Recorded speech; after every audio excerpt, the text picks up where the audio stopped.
कृपया मी पुन्हा एकदा नम्र विनंती करेन की मागे खूप लोक उभी आहेत, त्यांनी कृपया पुढे यावं, स्थानापन्न व्हावं त्याने. यानंतर मी पुण्याचे आमचे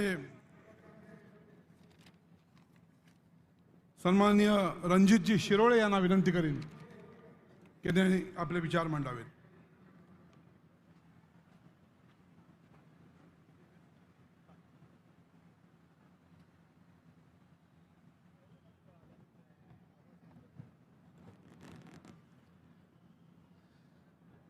छत्रपती शिवाजी महाराज,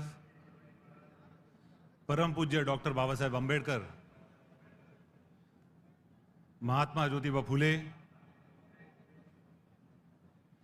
माई सावित्रीमाई फुले या सगळ्यांना अभिवादन करतो. सन्माननीय राजसाहेब ठाकरे, उपस्थित सर्व नेतेगण, आदरणीय व्यासपीठ आणि समोर जमलेले माझे सगळे सहकारी मनसैनिक, सर्वप्रथम आपणा सर्वांना नववर्षाच्या आणि गुढीपाडव्याच्या अनंत शुभेच्छा. आज वेळेची मर्यादा आहे, पण सगळे नेतेगण इथं आहेत, आपण इथं आहात, तर बोलायला जायचं झालं आणि जर का मला फक्त पुण्याबद्दल, मी पुणे शहरातून येतो, तर कदाचित मी एकटाच इथं बोलत राहीन आणि सभेची वेळ संपून जाईल. एवढे मुद्दे या आजच्या सत्ताधाऱ्यांनी आपल्यासाठी करून ठेवलेत. कुठं थांबावं हेच कळत नाही. भाषणात कुठं थांबावं आणि त्यांनाही कुठं थांबावं हे त्यांना कळत नाही, अशी परिस्थिती त्यांनी करून ठेवली. काल परवाच आपलं महाराष्ट्र राज्याचं विधानसभेचं अधिवेशन समाप्त झालं. जवळजवळ 1 महिनाभर हे अधिवेशन चाललं, पण या अधिवेशनात आपल्या हातात आलं काय? पहिल्या दिवसापासून शेवटच्या दिवसापर्यंत फक्त आरोप आणि प्रत्यारोप ह्याच्यातच ते खेळत बसले. एक आरोप झाला की तो मुद्दा चालवायचा, तो मुद्दा पळायला लागला की तो कुठेतरी आता तो गार केला पाहिजे म्हणून दुसरा मुद्दा येणार, तो त्याला धप्पा देणार, तो खाली खो घेऊन बसणार, तिसरा मुद्दा पळवायचा. मुद्दे मुद्दे मुद्दे करत शेवटचा दिवस झाला आणि आपले उपमुख्यमंत्री आणि त्याला साथ देणारे दुसरे उपमुख्यमंत्री आणि मुख्यमंत्री म्हणतात की शेतकऱ्यांचं कर्ज आम्ही माफ करू शकत नाही. हे दुर्दैव आहे. तुम्ही 1 महिनाभर त्या विधानसभेत, तिथं विधान भवनात तुम्ही एकमेकावरती आरोप केलेत, भांडलात, पण तुम्ही आमच्या शेतकरी बांधवांसाठी त्यांचं कर्ज माफ करू शकलं नाहीत, ज्याचं तुम्ही स्वतः आश्वासन निवडणुकीच्या आधी दिलं होतं. हा शेतकऱ्यांचा विषय झाला. तसेच आम्ही पुणेकर, आम्ही उपेक्षित राहिलो. पुण्याने या सत्ताधारी पक्षाला गेले 3 टर्म त्यांचा खासदार, मागच्या वेळेस आमदार आणि भरभरून 100 नगरसेवक दिले, पण आमच्या पुणेकरांच्या हातात काय आलं? अजूनही आम्हाला तेच प्रश्न जे गेल्या 15 वर्षापूर्वी होते. 3 वर्ष होऊन गेली. आत्ताच्या मागच्या गेल्या महिन्यात महानगरपालिकेच्या निवडणुका झाल्या नाहीयेत. आज महानगरपालिकेमध्ये ना तिथं महापौर आहे, ना तिथं स्टँडिंग कमिटी चेअरमॅन आहे, ना तिथं नगरसेवक आहेत, ना तिथं कुठल्या नागरिकाचा आतमध्ये आवाज आहे. आज लोकशाही मार्गातून निवडून गेलेलं सरकार किंवा तिथं आतमध्ये बॉडीज नाही, त्यामुळे कुठली चर्चाच नाही. तो जो प्रशासक बसलाय तो या राज्य सरकारचा तिथं एक कठपुतली आपण त्याला म्हणू, त्याच्याबरोबर तिथं बसले त्याचेच हाताखालचे अधिकारी. तो प्रस्ताव आणणार, त्या प्रस्ताव त्याच्या अधिकाऱ्यांपुढे मांडणार. त्यांची काय मजा आली आणि काय हिंमत आहे की ते त्याला नाही म्हणणार आहेत. त्याच्यामुळे ना जनरल बॉडी आहे, ना कुठले चर्चा आहे, ना कुठले प्रश्न उत्तर आहेत, ना कोणाचे तुमचे तिथं काही कोणाकडनं सजेशन ऑब्जेक्शन काही नाही. एक प्रस्ताव ठेवायचा, इतरांनी तो मान्य करायचा, प्रस्ताव मंजूर. बरं, हे प्रस्ताव कोणी आणलेत?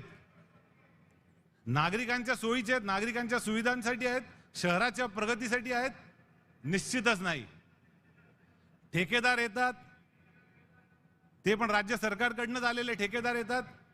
ते एक प्रकारचं कुठंतरी एक डिझाईन बनवतात की हे प्रोजेक्ट आपल्याला करायचंय, हा प्रस्ताव आहे, आणि मग तो प्रस्ताव तिथं पास केला जातो आणि त्याचा फायदा त्या ठेकेदाराला होतो आणि त्याचे जे कोणी इथं साहेब बसलेत त्या सगळ्यांना होतो.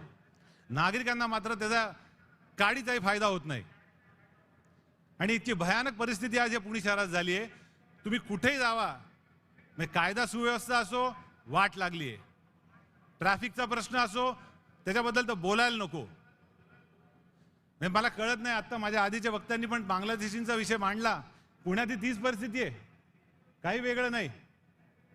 म्हणजे आज आमच्या इथे छत्रपती शिवाजीनगर मतदारसंघ मध्यभागी आहे शहराच्या, पण त्या फर्ग्युसन रस्त्यावरती एवढे फेरीवाले बसतात, त्यांचे आधार कार्ड घ्या, खोटे आधार कार्ड. अनेक वेळा आम्ही त्याच्यावरती आंदोलन केली. म्हणजे आम्ही मनसे म्हणून मी स्वतः तिथं आपण ड्रग्सच्या विषयावरती एवढं मोठं आंदोलन केलं, एक मोठं तिथं आपण कॅम्पेन केलं, एक जनजागृतीसाठी तिथं आपण खूप मोठं कॅम्पेन केलं. खूप चांगला प्रतिसाद मिळाला, आपल्याला पोलिसांकडून प्रतिसाद मिळाला. ते स्वतः आले आपल्याबरोबर, त्यांची नार्कोटिक्सची टीम आली, ते म्हणले आम्ही त्यात सहभागी होतो. म्हणजे एका राजकीय पक्षाच्या कार्यक्रमामध्ये त्यांच्या वर्दीमध्ये ते स्वतः तिथे सहभागी झाले, कारण त्यांना तो मुद्दा पटला होता, तो मुद्दा त्यांचा पण कळीचा होता. पण होतंय काय, त्याच फर्ग्युसन रोडवरती काही महिन्यातच पुढच्या एका रेस्टॉरंटमध्ये जाऊन एक मोठी ड्रग्सची पार्टी पकडल्या जाते. त्या आमदाराच्या घराच्या 500 मीटरवरती आहे. त्या छत्रपती शिवाजीनगर मतदारसंघामध्ये आमच्या इथं बालभारती पौड रोडचा विषय. रस्ता आम्हाला नकोय का? रस्ता निश्चितच हवाय, पण तो रस्ता करत असताना ज्या पद्धतीने कायदा सुव्यवस्थेचा प्रश्न झाला, एका साईडला तुम्ही म्हणता बेटी बचाव बेटी पढाव, महिलांवरती अत्याचार होतात, ते तुम्ही रोखू शकत नाही. अजून वर्ष झालं नाही त्या पोर्शे गाडीने आमच्या इथल्या त्या एका निष्पाप 2 जणांचे जीव घेतले. ते होतच नाही तर अजून एक उठला BMW मधनं रस्त्याच्या मध्ये, तो अश्लील कृत्य करत होता. ही हिंमत येते कुठून? कायद्याचा धाक राहिला नाही, भीतीच राहिली नाही. आणि ही भीती का राहिली नाही? तर ह्यांचे जे इथं बाप लोक बसलेत, ह्यांचा वरद हस्त त्यांच्यावरती आहे. जोपर्यंत तो आपण मोडून लावत नाही तोपर्यंत ह्याला मार्ग नाही. तर बालभारतीमध्ये तो रस्ता तो कोणासाठी करताय? परत तिथं असंच झाडे लावा झाडे जगवा. तुम्हाला अनेक झाडं तिथं कत्तल करायची आहे. आमचे कदाचित तिथं राजू साळवे असतील पिंपरी चिंचवडचे, त्यांनी तो पाठपुरावा करून आता पिंपरी चिंचवडमध्ये FIR दाखल करून घेतली. नदी सुधार करताय तुम्ही, नदी सुधारच्या नावावरती तुम्ही झाडांची कत्तल करताय. आहेत ती झाडं तुम्हाला वाचवता येत नाही आणि तुम्ही नवीन झाडं लावा झाडं जगवा. बरं, नदी सुधार हा आमचा पण प्रकल्प आहे. मी निवडणूक लढवली तेव्हा माझ्या पण तो वचननाम्यात होता आणि सन्माननीय राजसाहेबांनी इतक्या उत्तमरित्याचा एक छान प्रेझेंटेशन हे पुणे महानगरपालिकेला मागे ह्या विषयावरती दिलेलं आहे. पण जेव्हा राजसाहेब एखादा विषय मांडतात त्याच्या मागे त्यांचा पूर्ण असा एक सुंदर अभ्यास असतो आणि ते सगळ्यांना इतकं पटलं. पण हे जे करताय ह्याच्या मागचं नियोजन नाही, पण ठेकेदाराचा फायदा निश्चित आहे. गेल्या वर्षी जो महापूर पुण्यात आला त्या पुरामध्ये सगळं वाहून गेलं. ज्या पद्धतीची यांनी तिथं झाडं लावली होती, ती हिरवळ लावली होती, खाली खडक कॉन्क्रीट, त्याच्यावरती एक थर टाकला होता, नुसता लेप लावल्यावर का मातीचा, आणि त्याच्यावर झाडं. एक पाऊस आला आणि सगळं वाहून गेलं. ही यांची दूरदृष्टी, ही यांची प्रगती. आता पण तेच चाललंय पिंपरी चिंचवड पासून खालपर्यंत. पण त्या नदीमध्ये आज पुणे शहराला साधारण 1700 MLD पाणी दिलं जातं. त्यातलं एक 1400 MLD पाणी, मग 300 MLD आपण असं धरू की पिण्यासाठी वापरलं जातं. 1400 MLD पाणी हे इतर गोष्टींसाठी वापरलं जातं. या 1400 MLD पाणीपैकी फक्त 270 MLD पाणी ह्याच्यावरती प्रक्रिया केली जाते आणि बाकीचं तसं पाणी पुण्यातल्या नद्यांमध्ये सोडलं जातं आणि ते गलिच्छ गटार करून ठेवलेत आणि यांना नदी सुधार प्रकल्प राबवायचे. मग ह्या सगळ्या प्रकल्पांच्या मागे, या सगळ्या STPच्या मागे जो पैसा येतो, मेंटेनन्सचा पैसा येतो, तो जातो कुठे? अनेक प्रश्न आहेत. ट्रॅफिकचा प्रश्न तर इतका भयान झालाय पुण्याचा. त्या हिंजवडी IT पार्क जो आहे तिथनं अनेक कंपन्या आज स्थलांतर होत आहेत. का? तर आम्हाला इथलं ट्रॅफिक त्याचा त्रास होतोय. आमच्या वर्कफोर्सला इथं काम करायला वेळेवर येता येत नाही. मग आत्ताचाच त्यांचा अहवाल आहे, गाड्यांचा खर्च 115% वाढलाय. 115% खर्च वाढलाय. हा कशामुळे? तर केवळ खराब रस्ते आणि खराब ट्रॅफिकमुळे. दर 3 महिन्यांनी आम्हाला एक नवीन तारीख दिली जाते. ह्या तारखेला आमचा पुणे युनिव्हर्सिटी चौकातला उड्डाणपूल तयार होईल. ती तारीख येते. आता नवीनच तारीख सप्टेंबरची काहीतरी आली आहे. कुठून आकडे आणतात माहित नाही. दिल्लीपासून ते गल्लीपर्यंत यांना सवय लागली नुसते आकडे टाकायची. आकडे सोडा, जनता आहे, मत देती, ती आपल्या दावणीला बांधल्या गेलेली आहे. आणि हे जे गृहीत धरल्या जातं ना, त्याच्यामुळे ह्यांचे सगळे जे काय पराक्रम चालू आहेत. 100हून अधिक नगरसेवक कशाला म्हणतात? पण मिळते काय पुणेकरांना? पाणी मिळत नाही. बरं, ह्यांचाच अहवाल आहे. 79 ठिकाणचे यांनी पाण्याचे सॅम्पल घेतले आणि ते पाणी हे पिण्यायोग्य नाही. एवढी भयान परिस्थिती यांनी आज करून ठेवलेली आहे. ह्या अशा परिस्थितीमध्ये जो पुणेकर रोज तो त्रास सहन करतोय आणि शेवटी 5 वर्ष झाली की यांना मतदान करतोय.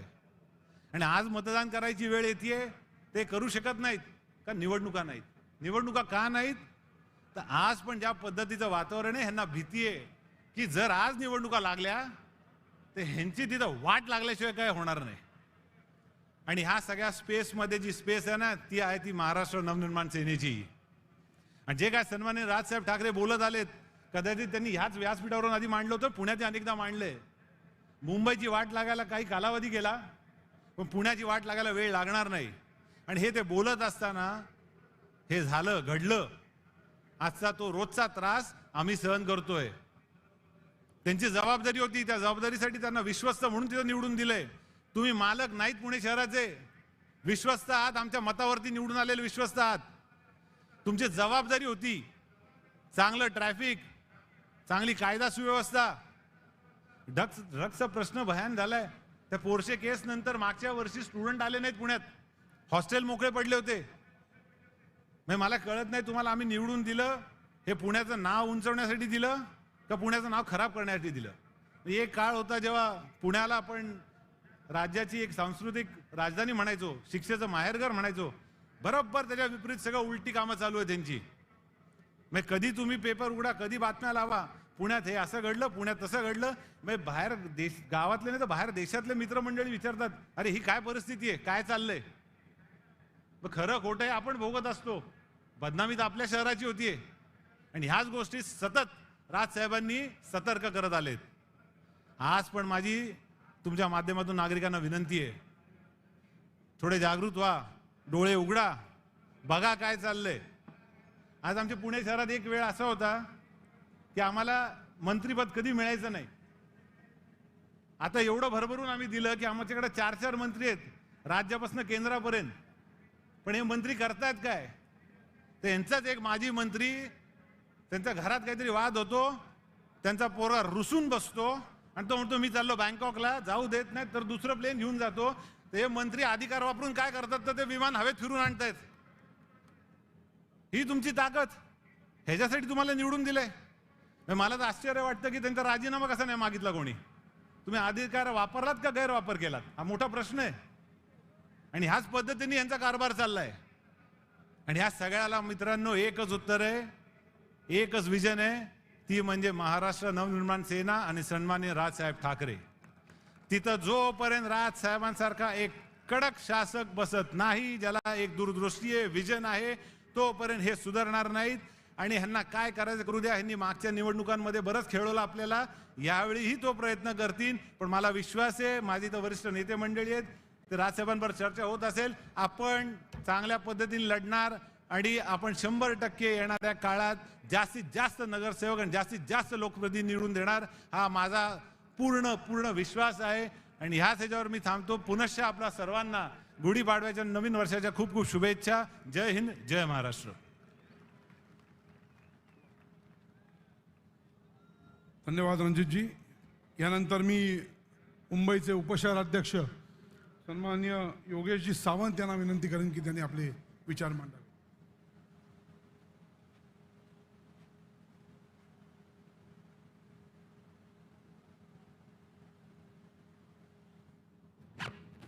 महाराष्ट्राचे आराध्य दैवत छत्रपती शिवाजी महाराजांना वंदन करून व्यासपीठावर उपस्थित सन्मान्य नेते, सन्मान्य सरचिटणीस आणि ज्यांनी महाराष्ट्रात मराठी भाषा जागी ठेवली ते सन्मान्य राजसाहेब ठाकरे यांना वंदन करून मी माझं या शिवतीर्थावरचं पहिलं भाषण आज या ठिकाणी तुमच्यासमोर मांडत आहे. ही संधी मला सन्मान्य राजसाहेबांनी उपलब्ध करून दिली, माझ्यावर विश्वास ठेवला. त्यांनी मला या मुंबई शहराचा उपशहराध्यक्ष म्हणून त्यांनी माझी नेमणूक केली, त्याबद्दल मी त्यांचे हार्दिक आभार मानतो.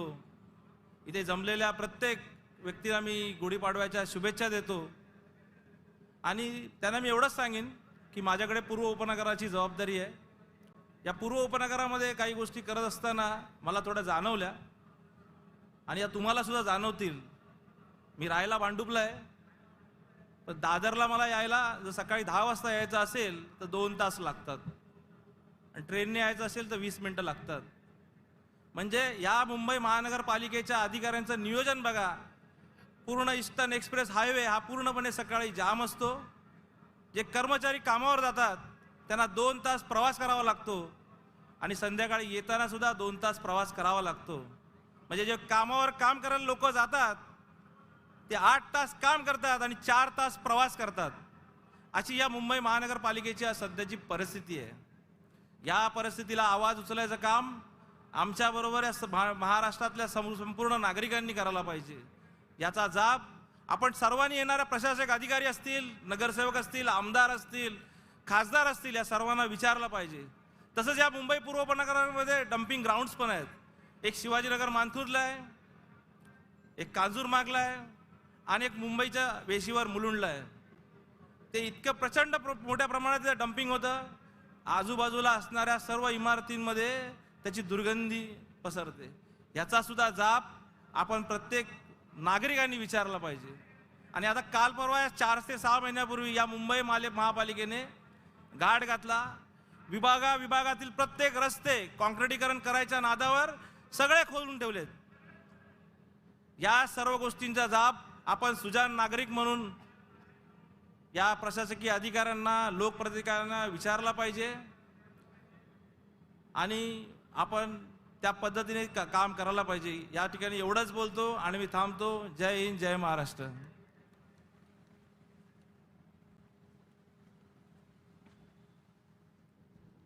यानंतर मुंबईचे आमचे 3रे उपशहराध्यक्ष सन्माननीय यशवंतजी किल्लेदार यांना मी विनंती करेन की त्यांनी मार्गदर्शन करावं.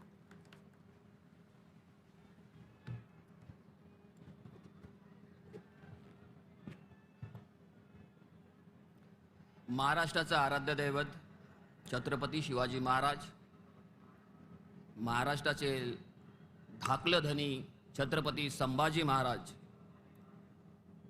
घटनेचे शिल्पकार डॉक्टर बाबासाहेब आंबेडकर, थोर समाज सुधारक प्रबोधनकारजी ठाकरे,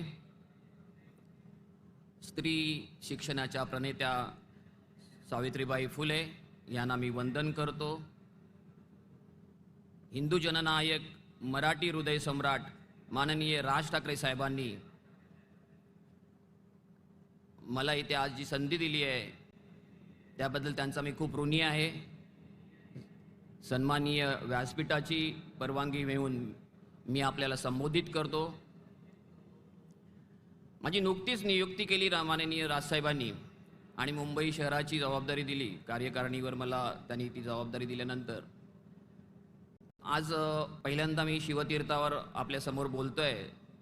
तर मुंबई शहराच्या बाबतीत बोलायचं झालं तर मुंबई शहराचा नुसता बट्ट्याबोळ करून ठेवलाय.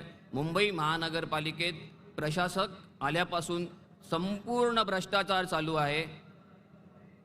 त्या भ्रष्टाचार आता मला वाटतं एकनाथ शिंदे साहेब मुख्यमंत्री असताना धुमधडाक्यात गाजावाजा करत, आता कुणालजींनी जो उल्लेख केला ते मुंबई शुभकिरणाचा उपक्रम हाती घेतला. त्याचं काय झालं? त्याचा संपूर्ण घोटाळा आहे. पूर्ण भ्रष्टाचारामध्ये ते पैसे खाल्ले गेले आहेत, कमिशनमध्ये ते पैसे खाल्ले गेले आहेत. त्यानंतर जे काही रस्ते बांधले गेले, रस्त्यांचं म्हणजे एकनाथ शिंदे साहेबांनी त्यावेळेला घोषणा केली होती खड्डेमुक्त मुंबई करून दाखवू. कुठे खड्डेमुक्त झाले? संपूर्ण सगळा जो काही घोटाळा झाला त्याच्या आता चौकशा लागल्या आहेत आणि चौकशी आता कोण करत आहे? तर विद्यमान मुख्यमंत्री फडणवीस साहेब. कंत्राटदाराच्या जरी चौकशा होत असेल तर एक प्रकारे ती एकनाथ शिंदे साहेबांची चौकशी होते. म्हणजे यांच्यामध्ये काय चाललंय? यांच्यामध्ये आपसात कुरघोड्या चालू आहेत. रस्त्याची कामं आत्ता सुद्धा काढली. आता जसं योगेशजींनी उल्लेख केला, संपूर्ण मुंबईत रस्त्याची कामं काढली आहेत. 1200 कोटीचा त्याच्यावर खर्च केला जातोय. 1200 कोटीचा. ह्या खर्चातून पुन्हा एकदा भ्रष्टाचार होणार आहे. हा इथून गेल्यानंतर हा जो गेट आहे उजव्या हाताचा, तिथे 2 वर्षापूर्वी काँक्रिटीकरणाचा रस्ता केला होता. 2 वर्षात त्याला भेगा पडल्या. अशी अनेक उदाहरणं देता येतील. ह्या रस्त्याच्या कामामध्ये जी काही आता 1200 कोटीची कामं काढली आहेत त्याच्यामुळे जी काही वाहतूक कोंडी होते, पर्यावरणाचा जो विषय आहे, आपण ज्या मैदानात आज बसलेलो आहोत त्या शिवतीर्थावर उद्धवजी जेव्हा मुख्यमंत्री होते तेव्हा इथे घाट घातला. पर्यावरण मंत्री आदित्य ठाकरे यांच्या ड्रीम प्रोजेक्टसाठी इथे शेकडो ट्रक माती टाकली. त्या मातीमुळे इकडे शिवाजी पार्ककरांना जो प्रदूषणाचा त्रास संभवतोय, त्यांची फुफ्फुसं माती खात आहेत. त्यांचेच विद्यमान आमदार आज बोर्ड लावतायत, बॅनर लावतायत की इकडची जी माती आहे त्याच्यावर म्हणे फवारणीचं काम आम्ही चालू केलं आहे आणि आम्ही दिलेलं वचन पाळतोय. लाज लज्जा शरम नाही येणार. कुठल्या तोंडाने हे बोलतायत? ज्या सरकारमध्ये होतात तुम्ही, ज्या पक्षामध्ये होतात त्या पक्षाने जिथे माती खाल्ली आणि लोकांच्या फुफ्फुसांना आता माती खायला लावताय आणि तुम्ही बोर्ड लावताय. त्यावेळेला संदीपजी, मी आणि आम्ही जे दादरमधले जे काही पदाधिकारी होतो त्यावेळेला आंदोलन केलं होतं. नितीनजी बी आमच्यासोबत होते आणि आंदोलन करताना आमचं आंदोलन देखील माती टाकू नका म्हणून आम्ही सांगत होतो. आंदोलन आमचं दडपलं. पोलिसांना हाताशी धरून आमच्यावर केसेस करून आम्हाला बळजबरीने आम्हाला पकडून घेऊन गेले आणि त्यांनी माती शेवटी टाकायची ती टाकलीच. आज त्याचे दुष्परिणाम शिवाजी पार्कचे सगळे नागरिक भोगतायत. आम्ही अजूनही त्याचा पाठपुरावा सोडलेला नाही. आमच्यासोबत शिवाजी पार्क रेसिडेन्सी जी काही लोक आहेत ती सुद्धा पाठपुरावा करतायत. परंतु ह्या सगळ्या गोष्टीमध्ये जो भ्रष्टाचार चाललाय, संदीपजींना माहिती असेल, माती सांगतायत 400 ट्रक, पण प्रत्यक्षात कोटेशन 2000 ट्रकचं आहे. मग हे बाकीचे 1600 ट्रकचे पैसे गेले कुठे? प्रत्येक गोष्टीत भ्रष्टाचार आहे. रस्ते सोडा, रस्त्यानंतर आता उद्या पावसाळा येऊन ठेपलेला आहे. 2 महिन्यावर पावसाळा आहे. नाले सफाई, पुन्हा मिठी नदीचा गाळ, हे दरवर्षीचं रडगाणं आहे. दरवर्षी गाळ काढला जातो. अधिकारी ठामपणे सांगतात आम्ही गाळ काढला. मग मुंबईची तुंबई का होते? हे प्रश्न जर अधिकाऱ्यांना विचारले, आज अधिकारी मुजोरी उत्तरं देतात. कारण प्रशासक बसलाय, त्यांच्यावर नगरसेवक नसल्यामुळे कोणाचा अंकुश नाहीये, त्याचा ते फायदा घेत आहेत. आणि अधिकाऱ्यांचा जो मुजरपणा वाढलाय त्यासाठी आज महाराष्ट्र नवनिर्माण सेनेचे कार्यकर्ते रस्त्यावर उतरून काम करत आहेत. त्यांना सभागृहात पाठवायचं काम तुमचं जनता जनार्दनांचं आहे आणि तुम्ही ते पाठवाल अशी मी अपेक्षा करतो. अनेक विषय आहेत पण बरेच माझ्या मागे वक्ते आहेत. महिला सुरक्षेचे विषय आहे. मुंबईतली जी काही मुंबई शहरामध्ये जुन्या ज्या चाळी आहेत, इमारती आहेत किंवा वाड्या वस्त्या आहेत, तिथे पाण्याचं प्रेशर नाही आहे, पाणी लोकांना मिळत नाही आहे. आत्ताच नुकत्याच पार पडलेल्या निवडणुकीमध्ये, दिवाळीनंतर ती निवडणूक होती, आम्ही प्रचार करत असताना प्रभादेवीला एका कुटुंबामध्ये पाणी येत नाही म्हणून त्यांनी तक्रार केली वहिनींकडे. वहिनी तेव्हा प्रचार करत होते आमच्यासोबत आणि त्यांनी सांगितले की दिवाळीच्या पहिल्या आंघोळीला देखील आम्हाला पाणी नव्हतं. ही अशी दुर्दैवी परिस्थिती महानगरपालिकेने आणलेली आहे. पर्यावरणाचा विषय मी बोललोच, त्याचबरोबर नालेसफाईच्या विषयावर बोललो. अनेक विषय आहेत. शिक्षणाचा बोजबारा झालेला आहे. CBSE आणि ICSE स्कूलमध्ये मराठी विषयच घेतला जात नाही. लॉकडाऊनमध्ये तो मराठी विषय ग्रेड सब्जेक्ट म्हणून घेतला होता. लॉकडाऊनमध्ये ते बरोबर होतं, कारण त्यावेळेला ऑनलाईन क्लासेस होते, ऑनलाईन परीक्षा होत होत्या. पण आता रेग्युलर शाळा चालू झालेल्या असताना देखील मराठी हे ग्रेड सब्जेक्ट म्हणून घेतला जातोय, ग्रेडेशनमध्ये घेतला जातोय. ॲक्च्युली तो मार्क्स म्हणून गुणांक म्हणून घेतला गेला पाहिजे. नाही तर भविष्यातल्या पिढ्यांना काय वरवर अभ्यास वरवर मराठी शिकवलं तर ग्रेड मिळणार असते. शाळा ग्रेड देते, बोर्ड काही ग्रेड देत नाही, शाळा देते. त्यामुळे काय सगळं वरवर चाललेलं आहे. भविष्यात मराठीची गळचेपी आत्ता त्याची पायाभरणी होते. याच्यावर आपल्याला आवाज उठवावा लागेल. CBSE आणि ICSE बोर्डात राज्य सरकारकडे आपल्याला मागणी करावी लागेल. आणि मी सर्व नेत्यांना विनंती करतो की या विषयात गांभीर्याने आपल्याला लक्ष घालावं लागेल, कारण नाहीतर मराठीचं पुढे भविष्य धोक्यात आहे. त्याचबरोबर अनेक विषयांना मी हात घेता घेता काही विषय योगेशजींनी आणि आमचे कुणालजींनी घेतलेले आहेत. मी शेवटचं एक आपल्याला विनंती करतो की आपल्याला येत्या काही काळात महानगरपालिकेच्या ज्या निवडणुका आहेत त्यासाठी आपल्याला या विविध विषयावर रस्त्यावर उतरून काम करावं लागेल. आणि ते काम करत असताना आपण आम्हाला साथ द्याल. आणि आपण तुमच्या वतीने, मी सर्वांच्या वतीने राज ठाकरे साहेबांना मी इथे आश्वस्त करतो की येत्या महानगरपालिकेत जास्तीत जास्त नगरसेवक निवडून देऊ ही अशी अपेक्षा बाळगतो आणि आपली रजा घेतो. जय हिंद, जय महाराष्ट्र.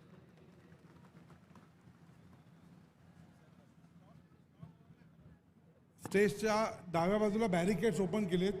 कृपया तिथे लोकांना लवकरात लवकर आतमध्ये सोडून द्यावं. त्याचबरोबर समोर या ठिकाणी आल्यानंतर जी जनता उभी आहे त्यांनी उजवीकडे कृपया येण्याचा प्रयत्न, ते देखील उजवीकडचे बॅरिकेड्स ओपन करून त्यांना आतमध्ये तिथे यायला सांगावं.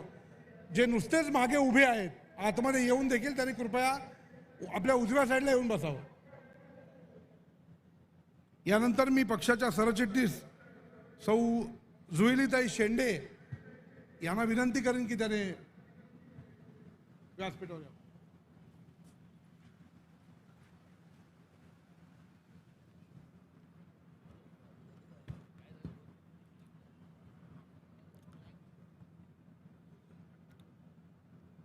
राज्य अनेकांकडे होती, संपत्ती तर बहुतांकडे होती, पण मराठी माणसाच्या मनगटाच्या ताकदीवर, हातातल्या तलवारीच्या जोरावर आणि गाळलेल्या घामाने आणि रक्ताने ज्यांनी हिंदवी स्वराज्याचं स्वप्न बघितलं आणि प्रत्यक्षात आणलं ते अखंड महाराष्ट्राचं आराध्य दैवत व हिंदवी स्वराज्याचे संस्थापक श्री छत्रपती शिवराय यांना मानाचा मुजरा. जगातील अतिउत्तम घटनांपैकी एक घटना ज्यांनी आपल्या देशाला दिली त्या भारतीय घटनेचे शिल्पकार महामानव भारतरत्न डॉक्टर बाबासाहेब आंबेडकर, आणि ज्यांच्यामुळे मला शिक्षणाचा अधिकार मिळाला आणि ज्या शिक्षणामुळे आत्मविश्वासाने मी आज तुमच्या समोर उभी आहे अशा क्रांतिज्योती सावित्रीबाई फुले यांना विनम्र अभिवादन. महाराष्ट्र नवनिर्माण सेनेचे अध्यक्ष माननीय राजसाहेब ठाकरे, सन्माननीय व्यासपीठ आणि माझे सर्व मनसैनिक सहकारी, सर्वांना माझा सस्नेह जय महाराष्ट्र. आज गुढीपाडवा. सर्वप्रथम सर्वांना हिंदू नवीन वर्षाच्या खूप खूप मनपूर्वक शुभेच्छा. येणारं नवीन वर्ष सर्वांना सुखाचं, समृद्धीचं, भरभराटीचं, उत्तम आरोग्याचं आणि आनंदाचं जावो ही सदिच्छा. त्याचबरोबर आज मला आपणा सर्वांसमोर 2 शब्द बोलण्याची संधी दिली त्यासाठी मी साहेबांची शतशः ऋणी आहे. महाराष्ट्र राज्य हे 1960 साली स्थापन झालं. होय, आपण प्रगती सुद्धा प्रचंड केली. महिला शिक्षणाचं प्रमाण देखील प्रचंड वाढलं, पण तरी देखील महिला सक्षम आहेत का? महाराष्ट्र ही केवळ संतांची भूमी नाही तर ती रणरागिणींची देखील भूमी आहे. कारण जिजाऊंनी छत्रपती या भूमीतच घडवले, सावित्रीबाईंनी शिक्षण क्रांती देखील या भूमीतच घडवली, तर आजच्या आधुनिक महिलांनी उद्योग, विज्ञान, राजकारण, कला अशा अनेक क्षेत्रांमध्ये झेप घेतली. स्त्री सक्षमीकरण ही काही फक्त संकल्पना नाहीये, तर स्त्री सक्षमीकरण हे आता प्रत्यक्ष कृतीत उतरवण्याची वेळ आली आहे. आणि सक्षमीकरण म्हणजे पुरुषांनी महिलांना केलेली मदत नव्हे, तर सक्षमीकरण म्हणजे महिलांना दिलेली समान संधी. शिक्षण, आर्थिक स्वावलंबन आणि आत्मविश्वास ही त्रिसूत्री आहे जीच महिलांना खऱ्या अर्थाने सक्षम करेल. महिलांची सुरक्षितता ही केवळ महिलांची जबाबदारी नाहीये, तर ती संपूर्ण समाजाची जबाबदारी आहे. आपण नेहमी म्हणतो की स्वसंरक्षण हे मुलींना शिकवलं गेलं पाहिजे, बरोबर आहे, पण तलवार जरी नसली तरी शब्दांची धार, बुद्धीचा योग्य उपयोग आणि जिभेची धार ह्या गोष्टी वापरून सुद्धा महिलांना पुढे जायला शिकवलं गेलं पाहिजे. महिलांसाठी कायदे आणि सुरक्षा यंत्रणा ह्या जरी महत्त्वाच्या असल्या तरी त्याबरोबर गरज आहे मानसिकतेत बदल करण्याची. महत्त्वाचं म्हणजे भीती नाही तर पंखांना बळ मिळायला हवं. आम्हा महिलांना ना अंधाराची भीती नाही, कारण आम्ही हातात नेहमी प्रकाश घेऊन फिरतो. आम्हाला अडथळ्यांची भीती नाही, कारण आमच्या हातात इतिहास घडवण्याची ताकद आहे. स्वतःच्या अस्तित्वासाठी जेव्हा एखादी स्त्री लढायला शिकते तेव्हाच ती क्रांती घडवते. पण समाजाने एक लक्षात ठेवलं पाहिजे, तिच्या शिक्षणाचा दरवाजा बंद करू नका, कारण तिच्यातच तुमच्या पुढच्या पिढ्या घडवण्याची ताकद आहे. तिच्या नोकरीची संधी रोखू नका, कारण ती कुटुंबच नव्हे तर तुमची संपूर्ण अर्थव्यवस्था उभी करणार आहे. तिच्या स्वातंत्र्यावर बंधनं घालू नका, कारण ती गरुड आहे, एका झेपेत ती आकाशाला गवसणी घालणार आहे. तिचा आवाज दाबण्याचा प्रयत्न करू नका, कारण तिच्या शब्दात क्रांती लपलेली आहे. ती दुर्बल नाहीये, ती निर्भय आहे. गरज आहे तिला फक्त पाठिंबा देण्याची. तिला इतकं सक्षम बनवा की बेटी बचाव म्हणण्याची गरजच लागली नाही पाहिजे, कारण ती स्वतःच स्वतःचा बचाव करेल. ती अबला नाही, सबला आहे. तिला फक्त संधी द्या, ती जग तुम्हाला आपोआप जिंकून दाखवेल. आज तुम्ही आणि मी, आपण सर्वांनी मिळून एक निर्धार करूया. स्त्रीच्या सन्मानासाठी आवाज उठवूया. स्त्रीला भयमुक्त समाज देऊया. तिच्या कर्तृत्वाला बंधन नाही तर पंख देऊया. लक्षात ठेवा, स्त्री सक्षम झाली तर संपूर्ण महाराष्ट्र समृद्ध होईल. आणि प्रश्न हा नाहीये की महिलांना मदत कशी करायची. प्रश्न हा आहे की समाज तिच्या यशासाठी किती तयारीने आणि ताकदीने उभा राहील. आजच्या स्त्रीला न कोणी रोखू शकत नाही. ती स्वतःच स्वतःची वाट शोधते, ठरवते आणि यशाची नवीन शिखरं गाठते. त्यामुळे तिच्या पंखांना वेग द्या. तिचे पंख कातरू नका. तिच्या उड्डाणाला आकाश द्या. ती उंच भरारी आपोआप घेईल. लक्षात ठेवा, सशक्त स्त्री ही फक्त स्वतःसाठी नाही तर संपूर्ण समाजासाठी प्रेरणादायी असते. जय हिंद, जय महाराष्ट्र.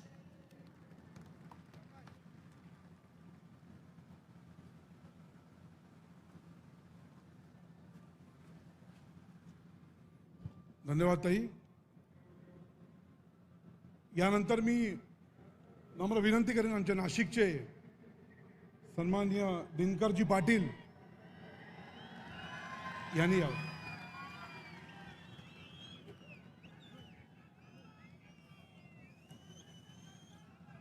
मी महापुरुषांचे आवाज देणारे आपण सर्वांनी जय जयकार करायचा आहे. शिवछत्रपती शिवाजी महाराज की, शिवछत्रपती संभाजी महाराज की, महात्मा गांधी की, महात्मा ज्योतिबा फुलेंचा, डॉक्टर बाबासाहेब आंबेडकरांचा. मित्रांनो, आज मला ही जी संधी मिळाली आहे, खरं तर मला राजकारणात 45 वर्ष झाले. 34 वर्ष काँग्रेसमध्ये काम केलं, 11 वर्ष भारतीय जनता पार्टीत काम केलं. 11 वर्ष भारतीय जनता पार्टीने फक्त वापरून घेतलं. क्रिकेट सारखं यूज अँड थ्रो. मात्र हिंदू हृदय सम्राट मान्य राजसाहेबांनी मला विधानसभेची उमेदवारी देताना 11 मिनिटात उमेदवारी दिली. तुम्ही सांगा, महाराष्ट्रात नाही देशात असा नेता आहे का? मी आज शेतकऱ्यांसाठी बोलायला आलोय. सन्माननीय व्यासपीठ, आपण सर्व मनसैनिकांना गुढीपाडव्याच्या शुभेच्छा देतो. राजसाहेबांना मानाचा मुजरा करतो. आणि या महाराष्ट्राचे मुख्यमंत्री देवेंद्र फडणवीस साहेब, उपमुख्यमंत्री अजितदादा पवार, या महाराष्ट्राचे दुसरे उपमुख्यमंत्री एकनाथराव शिंदे साहेब, आपण निवडणुका कशा जिंकल्या आमच्या राजसाहेबांनी सांगितलं. इतना सन्नाटा क्यों है भाई?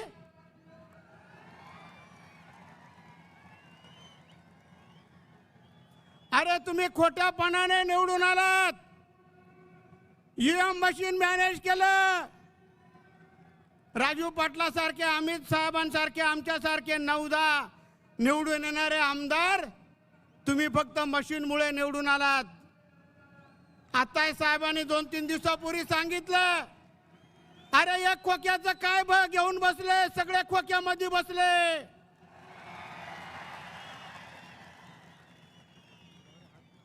बंधू भगिनींनो, तुम्हाला महाराष्ट्रामध्ये महाराष्ट्र जर घडवायचा असेल तर कोणाची गरज आहे सांगा बरं?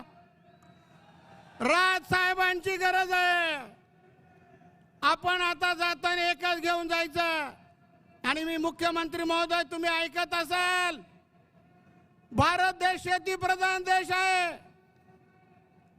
आणि मात्र सर्वात जास्त जगात जर कुठे आत्महत्या होत असतील तर भारतात होतात. शेतकऱ्यांच्या सांगतो, आत्महत्या सर्वात जास्त होतात. आणि भारतात सर्वात जास्त आत्महत्या शेतकऱ्यांच्या महाराष्ट्रात होतात. मुख्यमंत्र्यांचं जेव्हा आपण भाषण ऐकतो जसे काही भांडायला उठले. या महाराष्ट्रामध्ये जातीत जात ठेवली नाही, पक्षात पक्ष ठेवला नाही, माणसात माणूस ठेवला नाही. हे कोण करतं व सर्व? दंगली जातीपातीचं राजकारण या महाराष्ट्रात एकच माणूस करतो. आपण सगळे गप्प बसून आहात. अरे आपल्या मागे एवढा मोठा हिंदू हृदय सम्राट राजसाहेब असल्यावर घाबरायचं नाही. माझं एक उदाहरण सांगतो. मला एक नाशिकचा मंत्री दम देत होता. आता त्याला माहिती आहे दिनकर पाटील आता मनसेमध्ये राजसाहेबांनी मला सरचिटणीस केलं आणि मी कामाचा धडाका सुरू केला. मित्रांनो, 700 गाड्या नाशिक जिल्ह्यातून भरून आणल्या राजसाहेबांच्या वर प्रेम करणाऱ्यांच्या. आणि त्या मंत्र्याने दम दिल्यावर मी राजसाहेबांना भेटलो. राजसाहेबांनी फोन केला. तो मंत्री म्हणतो नाही नाही दिनकर पाटलाशी माझं काही देणं घेणं नाही. पण त्या मंत्र्याला माहिती आहे मी त्याला पुरून उरल.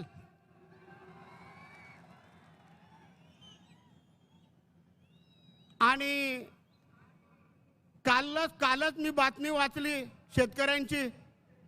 अरे तुम्ही ज्या शेतकऱ्यांच्या जीवावर निवडून आलात त्यांना सांगितलं पीक कर्ज माफ करू.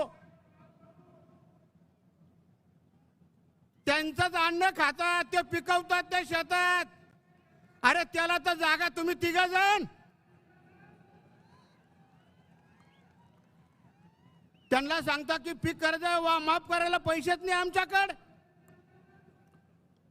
लाडक्या बहिणींचं मत घेतले, त्यांना 2100 रुपये कबूल केले. त्या मातांना 1500 रुपये देतात आता. अरे किती लबाडे हे 3 जण, किती लबाडे. आता इथून गेल्यावर मला काही लोक म्हणतीलच अण्णा तुम्ही एवढे का बोलले. अहो अशी संधी पहिल्यांदाच आली ना.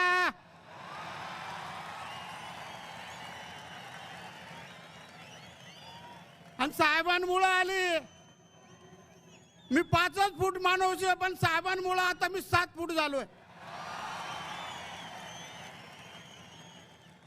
आता मी ठरवलं राहिलेलं आयुष्य साहेबांबरोबर घालवायचं आणि साहेबांच्या नेतृत्वाखाली घालायचं. अरे 45 वर्ष लोकांनी काहीच दिलं नाही मला. साहेबांनी उमेदवारी दिली, 2 सभा घेतल्या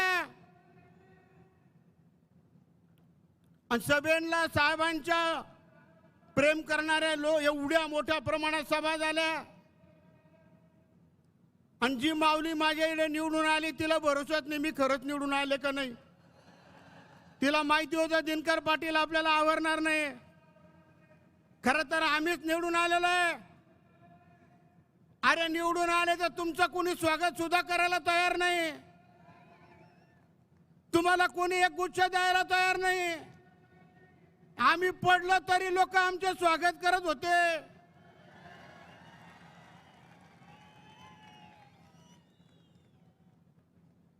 आणि आज दररोज आपण विधानसभेमध्ये अधिवेशन झालं. अधिवेशनात एकच ऐकायला मिळालं बलात्कार, खून, दरोडे, दंगली आणि वेगवेगळे माणसं उभे करून लोकांच्या प्रश्न. कोणत्या शेतकऱ्याला न्याय दिला नाही, लाडक्या बहिणीला न्याय नाही, कष्टकऱ्याला न्याय नाही, बेरोजगारांना न्याय नाही, कोणालाच न्याय नाही. न्याय फक्त या तिघांना त्यांच्या बरोबर असलेले ते बगल बच्चे मंत्री. काही काम करायचं नाही. आता मी 11 वर्ष भाजपमध्ये काम केलंय. अहो एवढे लबाड लोक कुठंच पाहिले नाही. आम्हाला सांगायचे जो विरोधक तगडा आहे त्याच्या घरी जा, चहा प्या, त्याला पाठवा, त्याला बाटवा आणि लोकांना सांगा आपल्या बरोबर येणार आहे त्याला काहीच द्यायचं नाही. अरे आम्हालाच काय दिलं नाही तर त्याला काय देणार आहे तुम्ही. म्हणून मित्रांनो तुम्हाला जर वाटलं ना राजकारण करायचंय तर भाजपमध्ये कधीच जाऊ नका. लबाडाचा पक्ष येतो. आणि आज अख्ख्या महाराष्ट्राचं वाटोळं केलंय. महाराष्ट्र चाललाय कुठे म्हणून मी प्रथम सांगितलं, जातीत जात नाही, माणसात माणूस नाही, पक्षात पक्ष नाही, दररोज दंगे, जातीपातीचं राजकारण, दंगली घडवायच्या. आता तुम्ही बघितलं, एकीकडे हिंदू म्हणतात, मुस्लिम म्हणतात, आणि मोदी साहेबांनी त्यांना लगेच पाकिट दिले. म्हणजे किती डुप्लिकेट पण आहे. अहो कुठंतरी एकच बाजू धरा. आमचे राज साहेब बघा कसे एकदम टाकू टोकून राहतात. आज ऐकाल तुम्ही, राज साहेबांनी भाषण केलं का लगेच घाबरत्या भेटायला येत्या, मुद्दामच येतात. काय राज साहेब का तुम्हाला पटणार आहे का? आज राज साहेब त्यांना चांगले ठोकणारे, काळजी करू नका. पण तुम्हाला विनंती आहे मित्रांनो, बंधू भगिनींनो, इथून गेल्यावर आजपासून तुम्हाला शिवछत्रपतींची शपथ आहे की फुल कामाला लागा. जिल्हा परिषद, पंचायत समित्या, नगर परिषदा, महापालिका, काहीच घाबरायचं नाही. आमच्याकडे एक संकट मोचक आहे, त्याला अख्खा लोक घाबरत्या. म्हणे आता तो काय करेल, काय करणार आहे तो, आता मनसेची सत्ता नाशिक मध्ये येणार आहे. आम्ही काय घाबरतो का त्यांना? म्हणून आजपासून कामाला लागा. आणि मुख्यमंत्री महोदय, अजित दादा,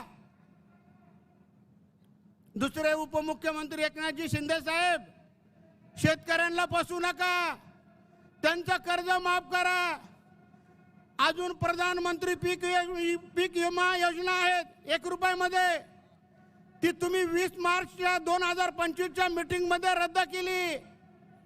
तुम्हाला शेतकरी फिरू देणार नाही. शेतकरी बंधूंनो, तुम्ही ऐकत असाल, यांच्या गाड्या आल्यावर अडवा. कर्ज माफ करत नसला तर यांना धरून घ्या. पीक विमा चालू करत असाल त्यांना धरून घ्या. जनतेपेक्षा कोणीच मोठा नसतो, कायदा सगळ्यात मोठा असतो. यांना धरल्यावर कोणीच काही करणार नाही, कारण त्यांना विचारायचं तुम्ही आम्हाला कर्जमाफीचा शब्द दिला होता. आणि मी शेतकरी म्हणून शेतकऱ्यांबद्दल बोललोय. मी ओरिजिनल शेतकरी आहे म्हणून बोललो, मला पण कर्जमाफी झाली पाहिजे. मी गरीब माणूस आहे. एक गरीब माणसाला साहेबांनी बोलायला संधी दिली.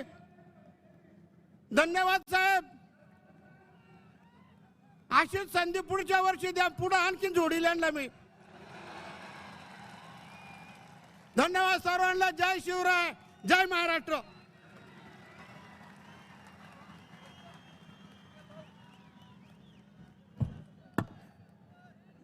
अण्णा,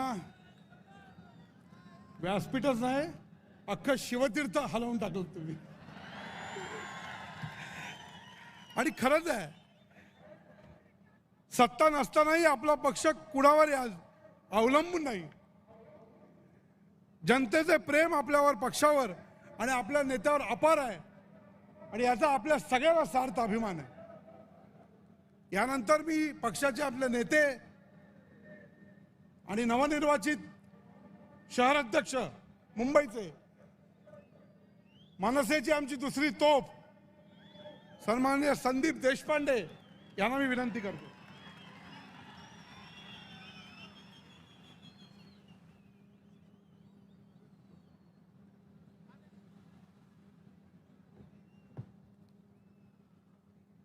महाराष्ट्राचे आराध्य दैवत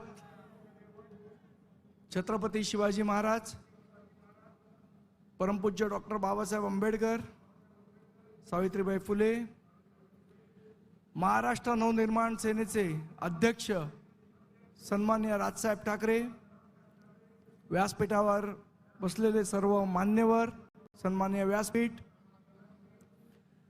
आणि सन्माननीय राजसाहेबांचे विचार ऐकण्यासाठी या शिवतीर्थावर जमलेले सर्व माझे सहकारी महाराष्ट्र सैनिक बंधू भगिनींनो, आपल्या सर्वांना सस्नेह जय महाराष्ट्र. सध्या गेले 3-4 महिने आपण बघतोय या मुंबई शहराची ज्या पद्धतीची बकाल अवस्था झाली आहे. माझे सर्व सहकारी यशवंत किल्लेदार, योगेश सावंत, कुणाल मायंडकर यांनी आपल्यासमोर मांडली. कशा पद्धतीची अवस्था झाली आहे, कशा पद्धतीचे रस्ते खोदले गेले आहेत. नाले सफाईचा प्रश्न नाही, महानगरपालिकेचा भट्ट्या बोळ झालेला आहे. पण त्याचबरोबर अजून एक गोष्ट आपल्याला दिसते, ज्याची अनेक उदाहरणं आपण रोज टीव्हीच्या माध्यमातून, मीडियाच्या माध्यमातून बघत असतो. काही परप्रांतीयांची दादागिरी सुद्धा वाढताना आपल्याला दिसते की नाही.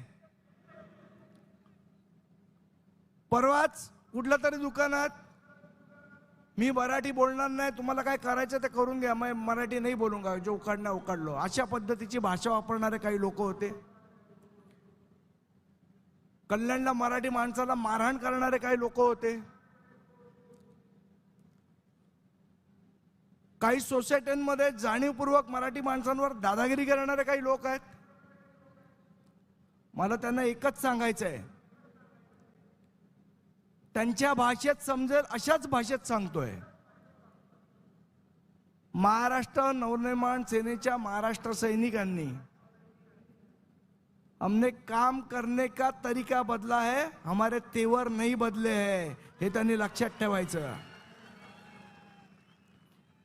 त्याचबरोबर या मुंबईची वाट लावणाऱ्या कंत्राटदारांना सुद्धा सांगतोय, ज्या पद्धतीने तुम्ही या रस्त्यांची वाट लावताय सगळीकडे, खड्ड्यात बसवून बसवून मारू एकेकाला, मग बोलू नका आम्हाला. महाराष्ट्र नवनिर्माण सेनेच्या महाराष्ट्र सैनिकाच्या नादाला नाही लागायचं. कोणतरी येतो मुंबईत, घाटकोपरची भाषा ही गुजराती आहे. महाराष्ट्राची, मुंबईची भाषा ही मराठीच आहे, हे इथे येणाऱ्यांनी लक्षात ठेवायचं. दुसरी कुठलीही भाषा नाही, मराठीच. आणि मग आमच्याबद्दल बोलायला सुरुवात करतात. मध्यंतरी आता आपला जो गुढीपाडव्याचा मेळावा होणार होता, त्या मेळाव्याच्या वेळेला आपल्या एका कार्यकर्त्यांनी उत्साहाच्या भरात सन्माननीय बाळासाहेबांचा फोटो लावला. एक त्याची भावना असेल, काय असेल, त्यांनी लावला. तर लगेच आता बाळासाहेबांशिवाय काही पर्याय कोणाला उरलेला नाही, इथे उद्धव ठाकरे. एक कोणीतरी फोटो लावला तर एवढं म्हणायला लागलं उद्धव ठाकरेंच्या. म्हणजे बाळासाहेब हे तुमचे आहेत, तुमची पर्सनल प्रॉपर्टी आहेत का? आणि मग जर असेल तर हा अख्खा 1000 कोटीचा महापौर बंगला घशात घालताना बाळासाहेब देशाचे, महापौर बंगला जेव्हा घशात घातला तेव्हा बाळासाहेब देशाचे, आणि कोणीतरी बॅनरवर फोटो लावला की बाळासाहेब तुमचे. हा कुठला दुटप्पीपणा?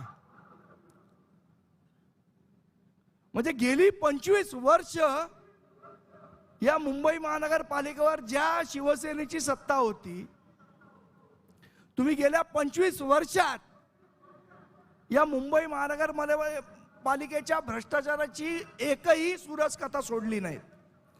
आज आदित्य ठाकरे सगळीकडे सांगत फिरतात रस्त्यामध्ये भ्रष्टाचार झाला झाला झाला. हो झाला, 100% झाला.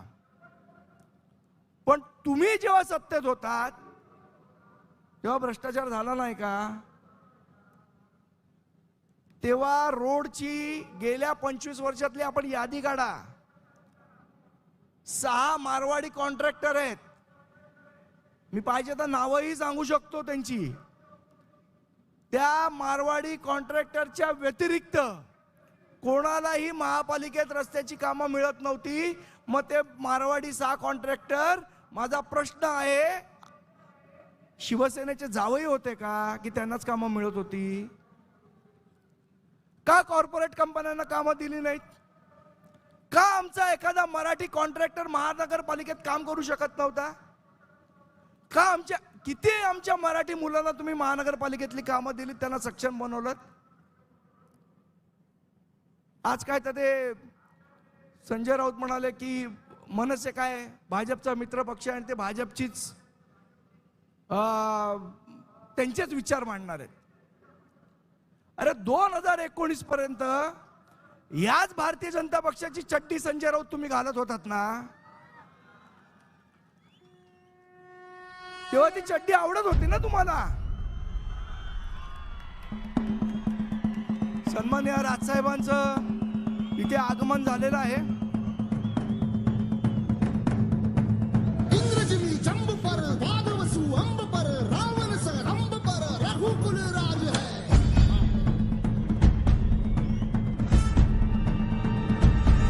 सन्माननीय राजसाहेबांचं या व्यासपीठावर आगमन होत आहे. काही क्षणातच साहेबांचं आगमन इथे होत आहे. महाराज प्रौढ प्रताप पुरंदर क्षत्रिय कुलावतांश सिंहास